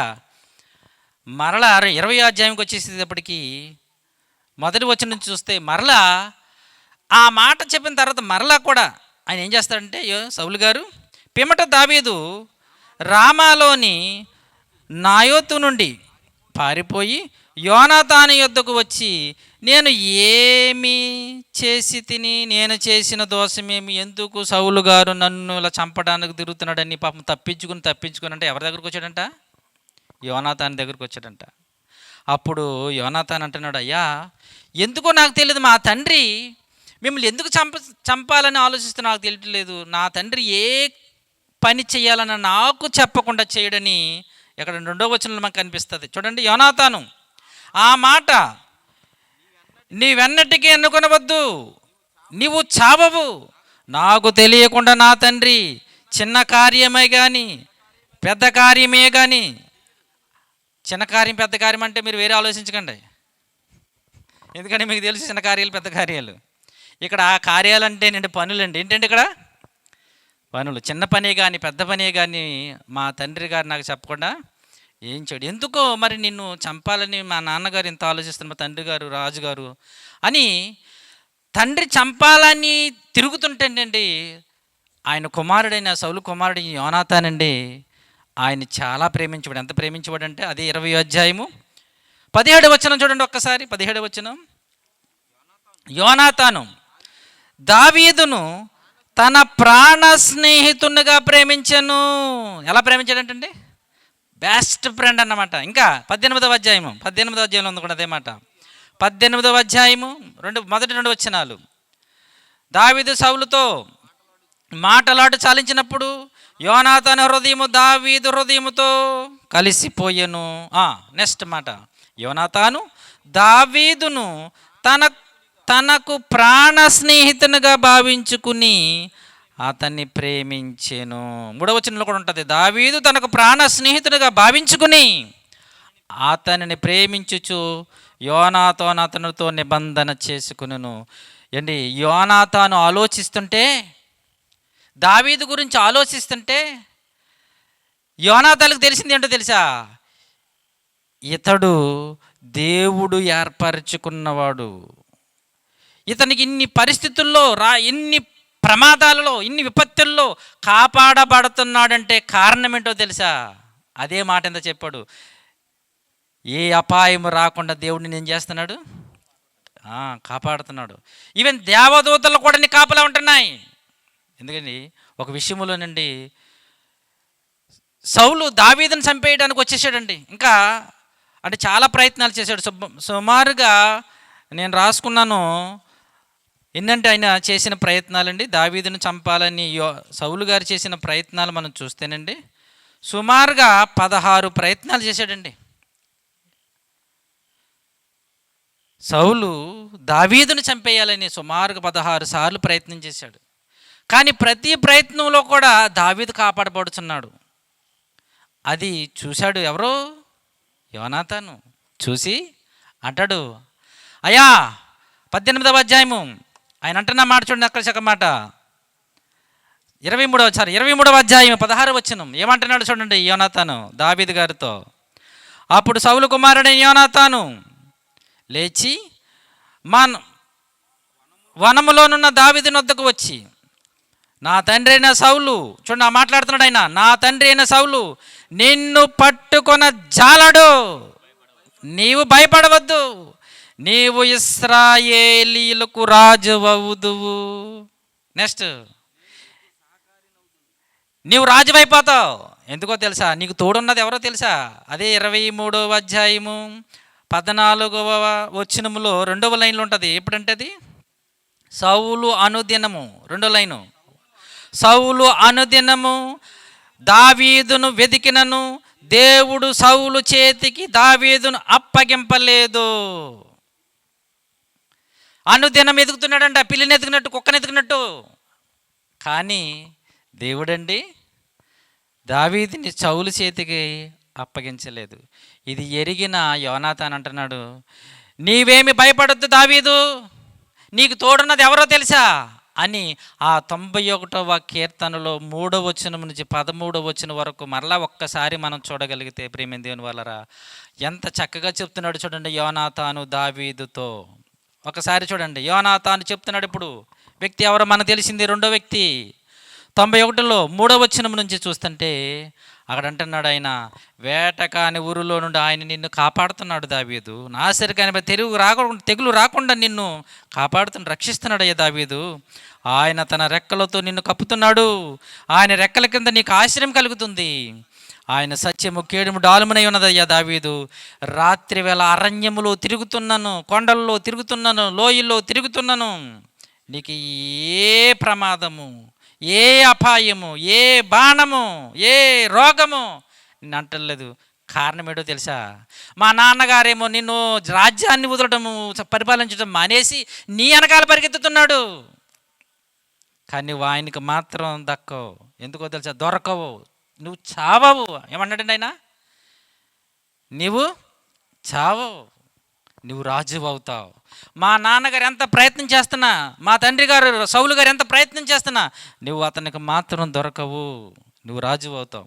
ఇదే సమయంలో నుండి ఒక సందర్భంలోనండి ఇంకా దావీదుకు దొరికేస్తాడు, దగ్గరకు వచ్చేసింది పరిస్థితి. ఒక పక్కనేమో వీళ్ళ పరిగెత్తుతున్నారు దావీదు అతని అనుసరులు, ఒక పక్కనేమో సౌలు వచ్చేసాడు, సైన్యం వచ్చేసింది. ఇంకా దొరికేస్తాడు, ఇంకా పట్టేసుకుందామని దగ్గరికి వెళ్ళేటప్పటికి ఏమొచ్చింది తెలుసా? వార్త ఒకటి వచ్చింది, సౌలా ఫిలిస్తీన్లు వచ్చి మనల్ని ఎత్తుకుపోతున్నారు, ఎందుకయ్య బాబా దావీదుని నట్టుకున్న కౌరు రాగానే దావీదుని నిద్ర వెళ్ళిపోతాడండి. ఇంకా దొరికేస్తాడు. ఇంక దావీదు కూడా అనుకుంటాడు, అయిపోయింది నా పని, ఈసారి ఇంకతో నా సమాప్తం, ఇంకా నా పని అయిపోయింది అనుకుంటాడండి. అది మొదటి సమయంలోనే. దేవుడు అప్పుడు ఏం చేశాడు తెలుసా? వెంటనే కౌరు పంపించాడు. ఎక్కడి నుంచి? ఇశ్రాయేల్ దగ్గర నుంచి కబురు పంపించాడు, అయ్యా ఫిలిస్తీన్లు వచ్చి మనల్ని దోసుకుపోతున్నారు రా అని. వెంటనే దావీదుని విడిచిపెట్టి ఇంకా దొరికేస్తాడు, ఇంకా సెకండ్లో దొరికేస్తాడు, నిమిషాల్లో దొరికేస్తాడు. ఇంకా వెంటనే విడిచిపెట్టి వెళ్ళిపోయాడు.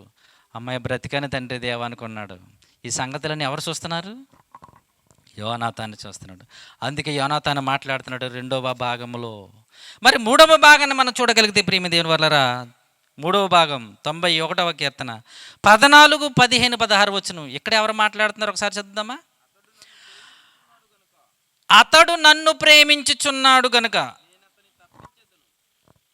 అతను నేను తప్పించేదను, అతడు నా నామమును ఎరిగిన వాడు గనుక నేను అతన్ని కనపరిచేదను. ఇతను 3వ వ్యక్తి, ఆయన మాట్లాడుతున్నాడు. ఎవరితో తెలిసా? అప్పుడు ఈ 3వ వ్యక్తి మాట్లాడేది మొదటి వ్యక్తితో కాదు, దావీదుతో కాదు. ఎవరితోనూ? రెండో వ్యక్తి అయిన యోనాతానుతో మూడో వ్యక్తి మాట్లాడుతున్నాడు.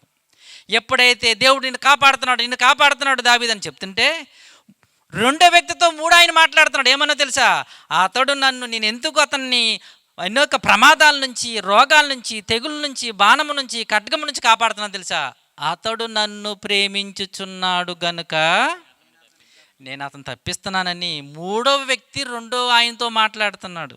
మూడో ఆయన రెండో వ్యక్తితో మాట్లాడుతున్నాడు. చూడండి మరొక వచ్చిన తర్వాత, అతడు నాకు మొర్ర పెట్టగా నేను అతనికి ఉత్తరం ఇచ్చేదను, శ్రమలో నేను అతనికి తోడయ్యిందును, అతన్ని విడిపించి అతన్ని గొప్ప చేసేదను, దీర్ఘాయువు చేత అతన్ని తృప్తిపరిచేదను, నా రక్షణ అతనికి చూపించేదను అని మూడు ఆయన మాట్లాడుతున్నారు. ఎంతకీ మూడు ఆయన ఎవరంటారు? ఎవరు? దేవుడు. ఎవరు? దేవుడు ఎవరితో మాట్లాడుతున్నాడు ఇప్పుడు? యోనాతానుతో. ఎవరి గురించి? దావీదు గురించి. మొదటిదేమో దావీదు గారు మాట్లాడుతూ నా కోట, నా శైలము, నా దుర్గము, నా రక్షణ, నా దేవుడు అంటే నీకు అంత గొప్ప దేవుడు నీకు ఎందుకున్నాడో తెలుసా? నీ ప్రతి పరిస్థితులు దేవుడు నిన్ను కాపాడుతున్నాడు, నిన్ను రక్షిస్తున్నాడు అని యోనాతాను దావీదుతో చెప్తే యోనాతానుతో దేవుడు అంటున్నాడు, నేను ఎందుకు అంత ప్రొటెక్షన్ కాపుదల నీకు పెట్టిన తెలుసా? అతడు నన్ను ప్రేమించుచున్నాడు గనుక. దేవునికి స్తోత్రం అండి. అతడు నన్ను ప్రేమించుచున్నాడు. ఇంకా రెండో మాట అంటున్నాడు, అతడు నాకు మొర్ర పెట్టగా నేనేం చేస్తాను తెలుసా? అతనికి ఉత్తరం ఇస్తాను, శ్రమలో నేను అతనికి తోడైందును. ఇది ఎవరితో చెప్తున్నాడు? యోనాతానుతో దేవుడు చెప్తున్నాడు. దేవుడు ఎంత ప్రొటెక్షన్ ఉన్నది కనుక దావీదుకి దావీదుని అంటున్నాడు, నీవు రాజు అవుతావు, నా తండ్రి ఎట్టి పరిస్థితులు నిన్ను పట్టుకోలేడు, నిన్ను చంపడు, ఏమి కాదు. ఒకవేళ నీ దయాదాక్ష్యములుంటే నా సంతతిని జ్ఞాపం చేసుకుని ప్రమాణం చేయించుకుంటాడండి దావీదు గౌతమ్. అన్నీ మీకు చూపించటం లేదు. ప్రమాణం చేయించుకుంటాడు. ఏమని? నువ్వు కంపల్సరీగా ఇశ్రాయేలు రాజు అవుతావు, నువ్వు రాజు అయిన తర్వాత నా సంతతిని జ్ఞాపం చేసుకోయా, ఒకవేళ నేను బ్రతుకుంటే నీకు సహకారిని అవుతాను, నీ పక్కనే ఉంటాయని అనుకుంటున్నాడు. కానీ దేవుడు అతనికి అవకాశం ఇవ్వలేదు. అతను కొడుకుని, కుంటువాడైన తన కొడుకుని ఎక్కడో ఉన్న నెతికి తీసుకొచ్చి తన రాజు బల్ల మీద భోజనం పెట్టి పోషించాడు. దేవునికి స్తోత్రం అండి.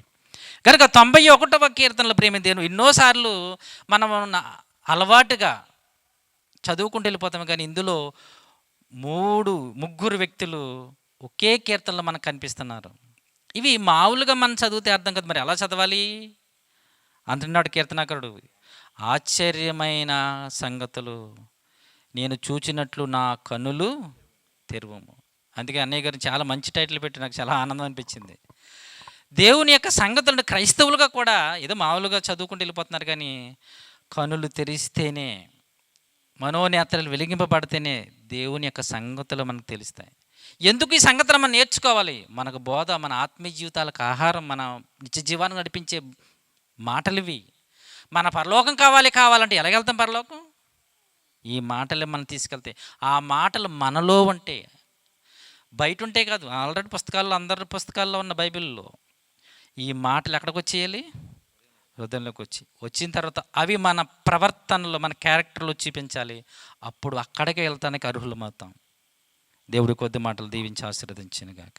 క్రీస్తునందు ప్రియ దేవుని పిల్లలారా, చేరువచ్చిన మీ అందరికీ కూడా మన ప్రభువును రక్షకుడైన యేసుక్రీస్తు వారి అతి పరిశుద్ధమైన నామంలో నా శుభంలో వందనాలు తెలియజేసుకుంటూ, అలాగే వేదికను అలంకరించినటువంటి మరి ప్రిన్సిపల్ గారు అడ్డాల ఇర్మియా గారికి నా ప్రత్యేకమైన శుభాభివందనాలు. అలాగే వేదికను అలంకరించిన దైవజనులు, అలాగే సువార్థికులు, అలాగే సంఘ పెద్దలు, అలాగే మరి గ్రామంలో ముఖ్య అతిథులుగా వచ్చిన ఈ వేదికను అలంకరించిన అందరికీ కూడా నా ప్రత్యేకమైన శుభాభివందనాలు తెలియజేసుకుంటూ, మరి గత 2 రోజులుగా మీకు చెప్పబడుతున్న అంశం కన్నులు తెరువమా నేటి క్రైస్తవ తరమ అనే ఈ ఐక్య మహాసభలో Bible open university India international వారు అంత్యకాలపు పిలుపు చివరి గడియ మేలుకొల్పు అనే ఈ అంశం 2 రోజులుగా మీ మధ్య చెబుతున్నారు. అయితే క్రైస్తవ్యం, క్రీస్తుని అందరూ నమ్ముకున్నామండి. చాలామంది చాలా ఆలోచిస్తారు మీటింగ్స్ అన్నప్పటికీ. ఎందుకు ఈ మాటలు నేను చెప్తున్నానంటే, లెంట్ డేస్ వస్తాయండి. లెంట్లు వచ్చినప్పుడు సుమారు నెల చిల్లర మేమంతా ప్రతిరోజు ఆలయం తప్పకుండా మానకు వెళ్తామండి. అలాగే అది ఒక నెలన్నర. అలాగే క్రిస్మస్ కార్యక్రమం జరిగినప్పుడు అది 4 రోజులు, ఎప్పుడు డిసెంబర్ 1 నుండి జనవరి 31 దాకా జరుగుతూనే ఉంటాయి. అదొక నెల. అది కాకుండా అదొక 2 నెలలు తీసేయండి, 12 నెలల్లోనూ సంవత్సరంలో. అది కాకుండా ప్రతి ఆదివారం మనం చర్చికి వెళ్తే అదొక నెల, పోనీ 56 వారాలు అనుకున్నా, శుక్రవారాలు అనుకున్నా, ఇలా మనం అన్నీ లెక్కేసుకున్నప్పుడు సుమారుగా మేము 8 నెలలు కాక మిగతా సమయం అంతా మేము దైవ సన్నిధిలోనే గడుపుతున్నాము. మరి మీటింగ్స్ పెడతంలో ఉద్దేశం ఏంటి అని ఆలోచించే ఆలోచనలు కూడా ఉంటాయి. అయితే ఇక్కడ మనం ఆలోచించవలసింది ఏంటంటే, ఈరోజు ఎంత దేవునికి దగ్గరగా ఉన్నా అంతే దగ్గరగా ఈ లోకానికి దగ్గర అయిపోతున్నాడు మనిషి. ఎందుకంటే ఈరోజు అధునాతన శాస్త్ర సాంకేతిక రంగాల్లో అధములము మేము అని చెప్పుకుంటున్న ఈరోజు ప్రపంచాన్ని నీ చేతిలోకి తీసుకొచ్చింది మొబైల్. ఈరోజు ఎక్కువసేపు బైబిల్ యాప్లు ఎంతమంది దగ్గర ఉన్నాయంటే, బైబిల్ యాప్స్ ఉంటాం మన దగ్గర. పిల్లలు చూడండి, సాయంత్రం అయినప్పుడు ఎక్కువసేపు వాడికి భోజనం తినిపించాలన్నా ఏం తినిపించాలన్నా మొబైల్ ఇచ్చి బాబు నాయన చిట్టి నాయన అని ముద్దలు పెడతా తప్ప సెలవులు తీసేవనుకో నువ్వు ముద్ద పెట్టినా తినడం. ఇదివరకు తల్లి చంకనెత్తుకుని అదిగో చందమామ అని, ఇంకేం చందమామ కథలన్నీ అయిపోయి వీడియో యూట్యూబ్లో నొక్కితే ఆడు చూస్తూ ఉంటాడు, ఆడు ఇష్టం వచ్చిన గేమ్ పెట్టాలి, మళ్ళీ ఇష్టం వచ్చింది పెడితే కుదరదు. అలాంటి పరిస్థితులకి సమాజం దగ్గరికి వెళ్ళిపోతుంది. ఎందుకంటే ఈ జనరేషన్ ఫాస్ట్ జనరేషన్ కాబట్టి అలాంటి వారికి ఎంత వాక్యంలో ఉన్నా ఒక మేలుకొల్పుగా ఈ క్రైస్తవ్యాన్ని, ఈ చీకటి సంబంధమైన శక్తి అపవాది ఏదైతే ఉందో అది గర్జించి సింహవాలని ఎవరిని మింగుదా అని లోకం అంతా సంచారం చేస్తున్నాడు. కాబట్టి ఆ చీకటిలోకి మనం వెళ్లకుండా మీ యొక్క ఆత్మలను బలపరచడానికి, స్థిరపరచడానికి మరి కుమారుడు ఇర్మియా గారి ద్వారా మనం వింటున్నాం. ఈరోజు మన హృదయాలు దేవుని ఎదురుగా ఎలా ఉన్నాయనే అంశం ఒక 4 మాటలు మీకు చెప్పాలనుకుంటున్నాను. ఎందుకంటే హృదయము అన్నప్పటికీ లోకంలో గుండె అందుకే ఎవరికైనా గుండెలో నొప్పి వచ్చిందనుకో గమ్ముని డాక్టర్ దగ్గరికి వెళ్ళినా ఎక్కడ నొప్పి వచ్చేస్తుందంటే అయ్య బాబు గుండె గబగబా వెళ్ళి హాస్పిటల్కి తీసుకెళ్తారు, ఈసీజీ ఈకోగార్డియోగ్రామ్ అన్నీ చేయించేస్తారు. మళ్ళీ ఆయన ఒకవేళ ఆ ఈసీజీ కానీ ఆ 2D ఈకో కానీ చూసి కొద్దిగా స్టంట్ వేయాలండి అని అన్నారనుకో, సెకండ్ ఒపీనియన్ దగ్గర డాక్టర్ దగ్గరికి వెళ్తాం. ఎందుకు? ఆయన చెప్పింది టాలీ వేసుకుని ఆ బేరోజు వేసుకుని సరైన డాక్టర్ దగ్గరికి వెళ్తాం. ఇది లోకానికి తెలిసిన హృదయం. ఎందుకంటే హృదయం అన్నప్పటికీ మనుషులుగా ఆలోచించేది ఏంటంటే, చూడండి ఎవరన్నా ప్రేమికుల మధ్యలో హృదయం అన్నప్పటికీ ఇలా పెడతారు ఫోటోలకి, ఆల్బమ్లో ఏం పెడతారు, ఇలా ఎక్కడ ఉన్న హృదయం ఏమండి, చిట్టే హృదయం ఎక్కడ, గుండె నువ్వు అనుకుంటున్న గుండె వేరు, నువ్వు అనుకున్న భౌతిక సంబంధమైన గుండె వేరు. దాన్ని వైద్య పరిభాషలో ఏమంటారంటే కార్డియాలజీ అంటారు. కార్డియాలజిస్ట్, గుండె వైద్య నిపుణులు, కార్డియాలజిస్ట్. గుండెకి సంబంధించి చూస్తాడు ఆయన, వేరే అవయవం గురించి, ఆర్గాన్ గురించి చూడడం. అయితే బైబిల్ చెప్పే హృదయం ఏంటి, అసలు హృదయాన్ని గురించి దేవుడు ఆలోచన ఏంటి అనేది చాలామందికి తెలియదు. ఎందుకంటే ఇది దేవుడు రాయించిన గ్రంథం కాబట్టి. హృదయం అంటే మీరు కొట్టుకునే లబ్ధబ్బాన్ని కొట్టుకునే మన గుండె శబ్దం కాదు, కానీ మన ఆలోచనలు, ఈ మెదడులో నుండి వచ్చిన తలంపులు అనేది స్పష్టంగా బైబిల్ చెబుతున్న మాట. ఎందుకంటే నీ తలంపులు నా తలంపులు వంటివి కావు, నీ మార్గములు వంటివి కావు. నువ్వు అనుకుంటున్న లోకంలో ఎన్నో మార్గాలు ఉన్నాయనేది, అవి మార్గాల్లో నిన్ను స్వర్గానికి తీసుకెళ్ళేది కాదు, పరిశుద్ధ ఆత్మను పొందుకునే మార్గాలు కావు ఈ లోకంలో ఉన్న మార్గాలు.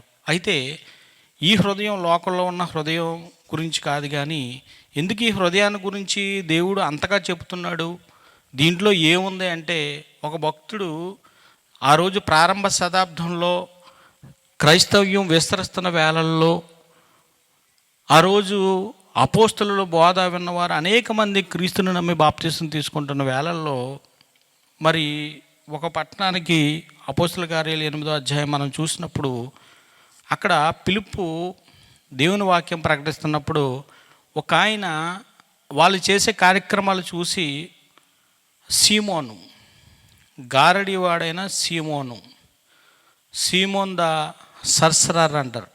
అంటే ఆడు బ్లాక్ మ్యాజిక్, అంటే ఒక మాంత్రిక విద్యను ప్రకటన చేసేవాడు అనమాట. స్కూల్లో మనం చిన్నప్పుడు ఎలాగైతే ఎవరో ఈరోజు మనకి ఇదే మ్యాజిక్లు చేస్తాడా, ఈరోజు సెలవు, మన స్కూల్లో అందరూ డబ్బులు పెట్టరండి అని చిన్నప్పుడు మ్యాజిక్ కార్యక్రమం చేయించేవారు. అలాంటి గాలివాడైన సీమోను అపోస్తలుల యొక్క పిలుపు చూడండి 12వ వచనం నుండి. అయితే పిలుపు దేవుని రాజ్యంను గూర్చి అపోస్తల కార్యాలు 8వ అధ్యాయం 12వ వచనం నేను చదువుతున్నాను. అయితే పిలుపు దేవుని రాజ్యమును గూర్చిన యేసుక్రీస్తు నామమును గూర్చిన సువార్త ప్రకటించుచుండగా వారు అతన్ని నమ్మి పురుషులను స్త్రీలను బాప్తిసం పొందిరి. అప్పుడు సీమోను కూడా నమ్మి, ఎవరో ఈ గారివాడైన సీమోను నమ్మి, ఒకప్పుడు చీకట్లో ఉన్నాడు, మనం కూడా ఒకప్పుడు చీకట్లో ఉన్నాం, చీకట్లోనే ఉన్నప్పుడు మనల్ని పిలిచాడు. మనల్ని చీకట్లో ఉన్న మీరు ఆశ్చర్యకరమైన తన వెలుగులోనికి వచ్చారు. మీరు ఈయన చీకట్లో ఉన్నాడు. ఒకప్పుడు మన జీవితాలు చీకటమయం, దేవుని కృపకు దూరమైన జీవితాలు, అసలు దేనికి పనికిరాని జీవితం. ఎందుకంటే ఈ లోకంలో ఆయన కృప అంటే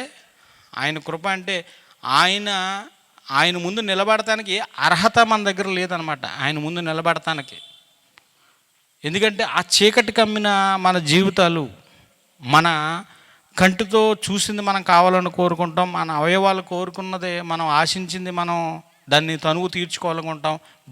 వరసలు మరిచి సమాజంలో భిన్నమైన సంస్కృతి చోటు చేసుకుంటుంది. అవునంటారు కాదంటారు. ఎందుకంటే ఈరోజు మీడియాలో మనం చూస్తుంటే చంటి పిల్లలు, మైనర్ పిల్లలను తీసుకువెళ్ళి చెరిచిన అనుభవాలు ప్రతిరోజు మనం న్యూస్లో చూస్తున్నప్పుడు, అసలు మనుషుల మృగాల మధ్య తిరుగుతున్నారా? ఈరోజు ఆడపిల్లల పరిస్థితి ఏంటి? రోజు రోజుకి ఆడపిల్లల పరిస్థితి ఏంటి?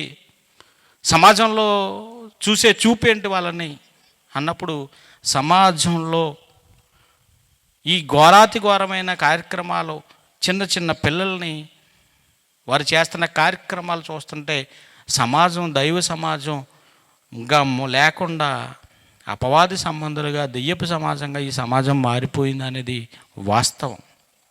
కనుక ఇక్కడ సీమోను ఒకప్పుడు చీకట్లో ఉన్నాడు, నమ్మి బాప్తిసం పొంది పిలుపుని ఎడబాయకుండా ఉండి సూచక క్రియలను గొప్ప అద్భుతములు జరుగుట చూచి విభ్రాంతి నొందెను. సమరయ్యవారు దేవుని వాక్యం అంగీకరించి యెరూషలేములో అపోస్తలులను పేతురు, యోహాను వారి అద్దకు పంపించిరి.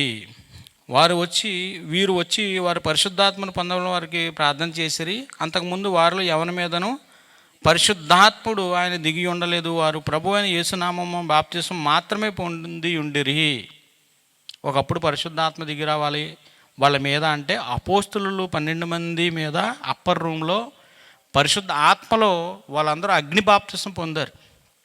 50 ప్రవచించిన ప్రవచనం నెరవేర్పుగా అపోస్తల కార్యం మొదటి అధ్యాయంలో యేసుక్రీస్తు వారు చెప్పిన మాటల ప్రకారం మీరు అక్కడ వేచి ఉండండి, మీరు పరిశుద్ధాత్మలో అగ్ని బాప్తిసం పొందాలి, తర్వాత మీ మీదకి ఆ శక్తి ఉంటుంది, ఆ శక్తి మిమ్మల్ని నడిపిస్తుంది. ఇప్పుడు ఆయన పరిశుద్ధాత్ముడు ఎవరైతే బాప్తిసం తీసుకుంటున్నారో వారికి వరంగా మన దగ్గర ఉన్నాడు. మన కష్టాలు, మన నష్టాలు మనం ఎలా ప్రార్థన చేయాలో తెలియనప్పుడు ఉచ్చరింప సఖ్యము కానీ మూలుగుతూ మన పక్షాన ఆయన దేవునికి విజ్ఞాపన చేస్తున్నాడు. అలాంటి గొప్ప పరిశుద్ధాత్ముడు మనకు వరంగా ఈరోజు వరముగా, వరాల దేవుడు కాదు, వరముగా ఈరోజు మన దగ్గర ఉన్నాడు ఆయన అని వరం పొందుకున్నారు మీరు. కనుక ఇక్కడ అపోస్తులు చేతులుంచడం వలన 18వ వచనం చదువుతాం. అపోస్తులు చేతులుంచడం వలన పరిశుద్ధాత్మ అనుగ్రహింపబడిన సీమోను చూచి వారి ఎదుట ద్రవ్యం పెట్టి నేను ఎవరి మీద చేతులు ఉంచేదనో వారు పరిశుద్ధాత్మను పొందినట్లుగా ఈ అధికారం నాకు ఈడని అడిగాను. అందుకు పేతురు, నీవు ద్రవ్యమిచ్చి దేవుని వరమును సంపాదించుకుందునని తలంచుకున్నందున నీ వెండి నీతో కూడా బంగారంతో ఏదైనా నా దగ్గర ఉన్న ధనంతో, ఈరోజు ధనం మదంతో అధికార కాంక్షతో ఈరోజు అనేక రాష్ట్రాల్లో ఈ క్రైస్తవుల మీద జరుగుతున్న దాడి, ఎక్కడో రైల్వే స్టేషన్లో రోమన్ క్యాథలిక్ సంబంధించిన వారు రైల్వే స్టేషన్లో కూర్చుంటే ఆ రైల్వే అధికారి మరి మతహింస పేటరేగిపోయి మత భ్రష్టత్వంలోకి వెళ్ళిపోయి వారిని అనేక రకాలుగా ఇబ్బంది పెట్టి వీళ్ళని ఆడవాళ్ళని వేరే దానికి పంపిస్తున్నారు, ప్రాసిక్యూషన్కి పంపిస్తున్నారు అని అనేక రకమైన నిందలు వేసి వాళ్ళని జైలుకి పంపించిన కార్యక్రమాలు మనం రోజువారీ చూస్తున్నాం. ప్రతివారు ఈరోజు వాళ్ళ జీవితాలు దేవుని కోసం అంకితం చేసుకుని మాలో క్రీస్తు ప్రతిబింబించాలి, క్రీస్తుని గురించి చెప్పాలి అని వారి జీవితాలు, ఆ నన్స్ ఎవరైతే ఉన్నారో వారి జీవితాలు వారు దేవుని కోసం త్యాగం చేసుకుని అంత పనిని చేస్తుంటే మత మౌఢ్యులు ఈరోజు చేసిన పనిని మనం చూస్తుంటే ఎంత ఘోరంగా సమాజం ఉందంటే అధికారం అందలాల వాళ్ళ చేతిలో ఉన్నాయి కాబట్టి ఈరోజు ఏదైనా చేయటానికి బరి తెగిస్తున్నారు. కానీ ఈ భూమి మీద ఉన్న ఈ దేశంలో ఉన్న ఈ రాష్ట్రాల్లో ఉన్న అధికారాలకు కానీ ఈ ప్రపంచంలో ఉన్న 190కి పైగా ఉన్న దేశాల అధికారాలకి అన్నిటికన్నా సర్వాధికారం కలిగిన దేవుడు మనం ఆరాధించే దేవుడు. దేవునికి స్తోత్రం. ఆయన ఆరాధించే దేవుడు, ఆయన అధికారం కలిగిన దేవుడు. ఆయన తొక్కుదనుకో నువ్వు ఉండవు, నీ ప్రభుత్వం ఉండదు. ఎందుకనుకున్నావు? ఈ ప్రకృతి కనబడుతున్న ఈ ప్రకృతి శక్తులు ఉన్నావే, ఇవన్నీ ఆయన చేతిలోని బాణాలు, ఆయన చేతిలో ఆయుధాలు. ఒక తుఫాను వచ్చింది, ఎందుకు వచ్చింది? ఒక సునామీ వచ్చింది, ఎందుకు వచ్చింది? ఎందుకు వేల మంది వికత జీవులుగా మారిపోయారు? ఎందుకు ప్రకృతి మనిషి మీద పగబట్టాలి? ఎందుకు పగబట్టాలంటే దేవుణ్ణి నమ్మామని చెప్పుకుని ఈరోజు ఎంత మారణకాండ జరిగిస్తున్నారో అదే ప్రకృతిలో మనిషి ఉన్నాడని మరిచి డబ్బు మదంతో, అధికార మదంతో ఈరోజు క్రైస్తవ్యాన్ని అణచాలని చూస్తున్న వారి మీద ఈ ప్రకృతి పగబడుతుంది. ఆయన చిత్తాన్ని నెరవేరుస్తుంది. నా ఆజ్ఞను నెరవేర్చు తుఫానా, ఆయన ఆజ్ఞ, ఆయన ఆజ్ఞలు. ఈ ప్రకృతిలో చల్లటి గాలి మధ్య ఈరోజు ఇలా కూర్చుని చక్కగా మనం ఉన్నామంటే ఆయన అనుగ్రహించిన ఈ ప్రకృతి నెమ్మలించి మనకి సేవ చేస్తుంది. ఎందుకు నీకు సేవ చేయవలసిన ప్రకృతిలో ఉన్న నింగి, నేల, నీరు, నిప్పు, గాలి మనిషి మీద ఎందుకు తిరగబాటు చేస్తున్నాయి? నీ అధికారాన్ని ఉపయోగించి ఈరోజు నీ దగ్గర ఉండొచ్చు అధికారం. ఏమంటే బోర్డు పట్టుకుని మన రాజమండ్రిలో ఎవరో ఒక ఆయన నుంచి ఆయనే మార్గం, ఆయనే సత్యం, ఆయనే జీవనం బోర్డు నిలబెట్టి నుంచి ఇలా నిలబడ్డాడండి. ఎందుకు రాని కాలరాటును కొట్టేస్తున్నారు. ఏం జరిగిందని మేము కారు దిగితే బోర్డు పట్టుకుంటే తప్ప ఎవరికి చెప్పాడు ఆయన? రోడ్డు వంట వెళ్తే చూస్తే నమ్ముతాడు, లేక మానేస్తారు. నీకేమి చిన్న ఇబ్బంది ఏంటి? బలవంతపు మత మార్పిడిలా బలవంతంగా పిల్లోడికి భోజనం తినిపించను, నీ కొడుక్కి, నీ కూతురికి. పేట్రేగిపోతున్నారు. చూస్తాడు దేవుడు. ఏదో అనుకుంటుంది ఈ అధికార మాదం, ఈ డబ్బు, ఇవన్నీ దేవుడు తలుచుకుంటే సామ్రాజ్యాలు, ప్రపంచాన్ని వెళ్ళిన మహాసామ్రాజ్యాలే లేచిపోయే ఒకటి వేళతో. నువ్వెంత, నీ అధికారం ఎంత, నీకున్న బలువెంత? దేవుడు తలుచుకుంటే ఎవడ ఉండడు. కానీ ఆయన మీద ఆనుకొని మనం నిలబడి చూస్తూ ఉండాలి. ఆ రోజు ఆదిమ సంఘానికి వచ్చిన కష్టాలు చెదిరిపోయారు. అయినా సంఘ క్షేమాభివృద్ధి కోసం ఆ రోజు చెదరగొట్టి అనేక సంఘాలు కట్టాలి కనుక, వాక్యాన్ని విస్తరింప చేయాలి కనుక ఆ రోజు జరిగిన కార్యక్రమం అది. ప్రపంచాన్ని పరిపాలించిన బబులోను సామ్రాజ్యం కానీ, మాదయ్య పారసిక సామ్రాజ్యం కానీ, రోమా సామ్రాజ్యం కానీ, గ్రీకు సామ్రాజ్యం కానీ, ఈ రాజ్యాలన్నీ అతాకుతలమైపోయినాయండి.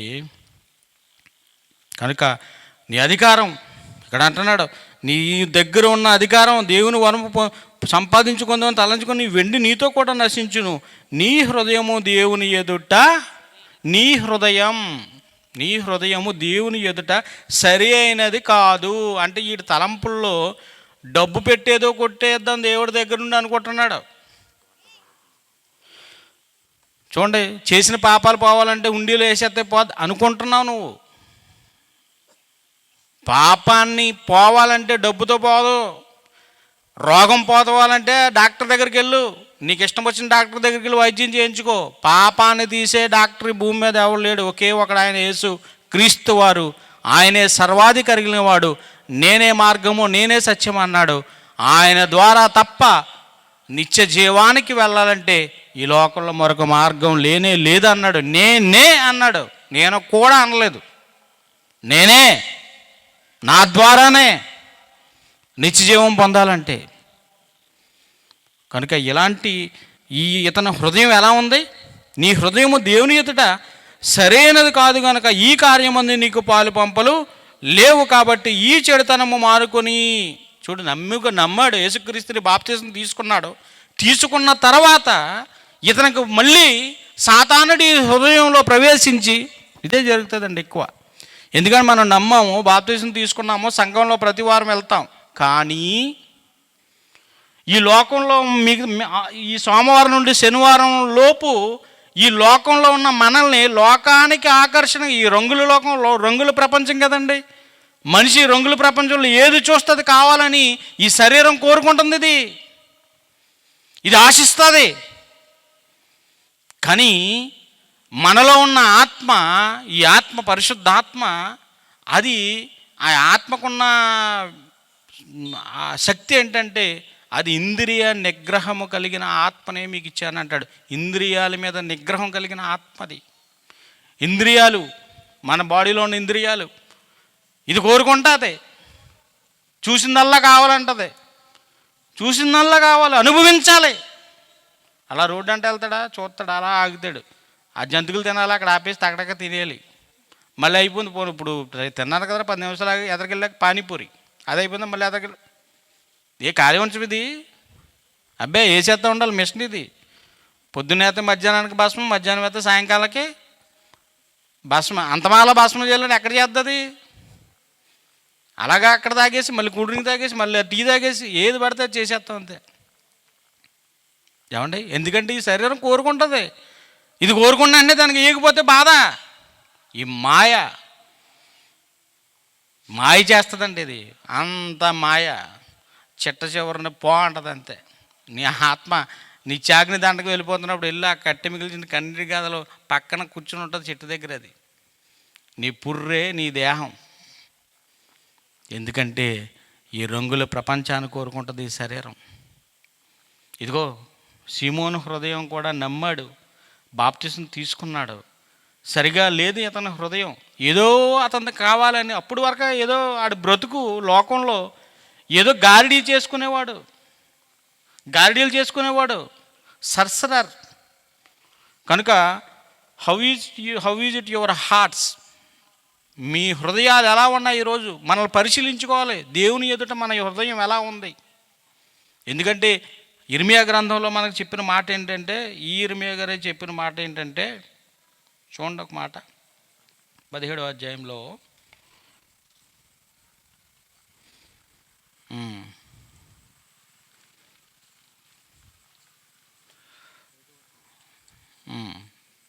పదిహేడవ అధ్యాయము 9-10 వచనాలు.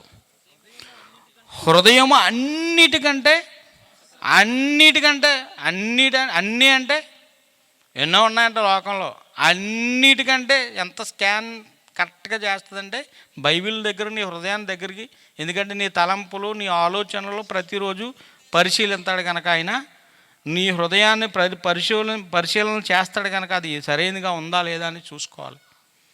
కనుక ఇక్కడ ఏమంటున్నాడు ఇర్మియా గారు? అన్నిటికంటే మోసకరమైనది ఏంటంటే నీ హృదయం అంటే నీ గుండెకాయ కాదు నాయన, నీ ఆలోచనలు. నీ కపాలంలో నీ బుర్ర ఉందే, ఈ బుర్రలోకి వచ్చే ఆలోచనలు, అది దానికి ఒక ఘోరమైన డిసీజ్ ఉందంటండి. అది మనుషులుగా స్కానింగ్లో తెలియదు, ఎంఆర్ఐ తీసినా తెలియదు, సిటీ స్కాన్ చేసినా తెలియదు, ఏ స్కానింగ్లోనూ కనపడదు. కాలు చేయబడిపోయినాడు కనుక స్కానింగ్ తేలితే ఎక్కడో బ్యాసిల్ గ్యాంగిలియా వచ్చింది, ఆ క్లాట్ కరగడానికి ఆ పార్ట్ పని చేయట్లేదు కనుక మందులు ఇస్తామంటాడు. అది తగ్గగా ఆ కాలు చేయ ఇంప్రూవ్ అవుతుంది, ఒక 4 నెలలుగా 6 నెలలు కావచ్చు.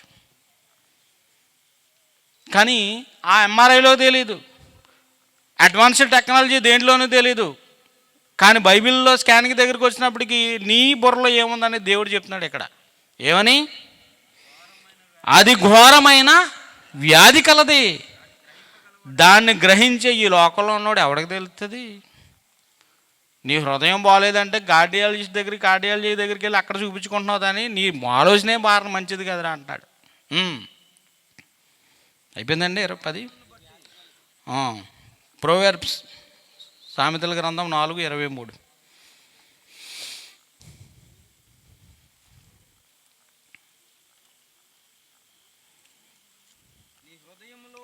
నీ హృదయంలో నుండి జీవధారలు బయలుదేరాలంటే నీ వాక్యం.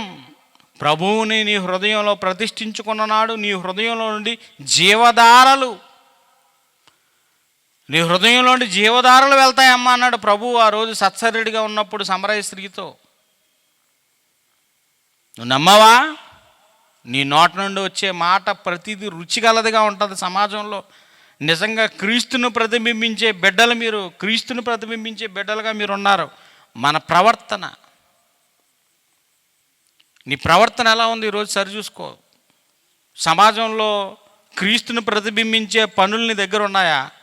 సాతానుని ప్రేరేపించే పనుల్ని ఉన్నా? క్రీస్తుని నమ్మాను, బాప్తిసం తీసుకున్నాను, సమాజంలో నేను వెళ్తున్నాను నువ్వు అంటున్నావే, వెళ్తున్న నీవు సమాజంలో క్రీస్తు యొక్క సంపూర్ణతలోకి వెళ్ళాలంటే ఆ పరిపూర్ణతకు వెళ్ళగలుగుతున్నావా?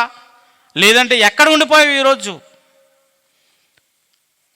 ఈరోజు క్రైస్తవులు అంటే ఇల్లు అద్దెకెత్తలేదు. ఎవరికి ఇల్లు బయటికి వెళ్ళి ఇల్లు అడగండి, ఎవరన్నా మేము క్రైస్తవులు ఉండి ఇల్లు అద్దెగా ఉన్నాను అడగండి, ఎవరు ఇస్తలేదు. ఎందుకు ఇవ్వట్లేదు? ఒక ఆయన అడిగాను, ఎందుకు ఎవరాయా మీరు అని అడిగితే 12ంటికి మొదలెడుతుంది, ఇప్పుడు 7 అంటున్నారు. ఎందుకు ఎడుతున్నావు అమ్మ అంటే, మా పాస్టర్ గారు చెప్పారంటే అర్ధరాత్రి 12ంటికి లేచి చేయమని. అమ్మ గొడవ చేసేస్తుందంట. గొడవ సబారాబా అన్నప్పటికీ కింద నుండి పైకి వచ్చేసి ఆడి గుండు చూపండి పాపం.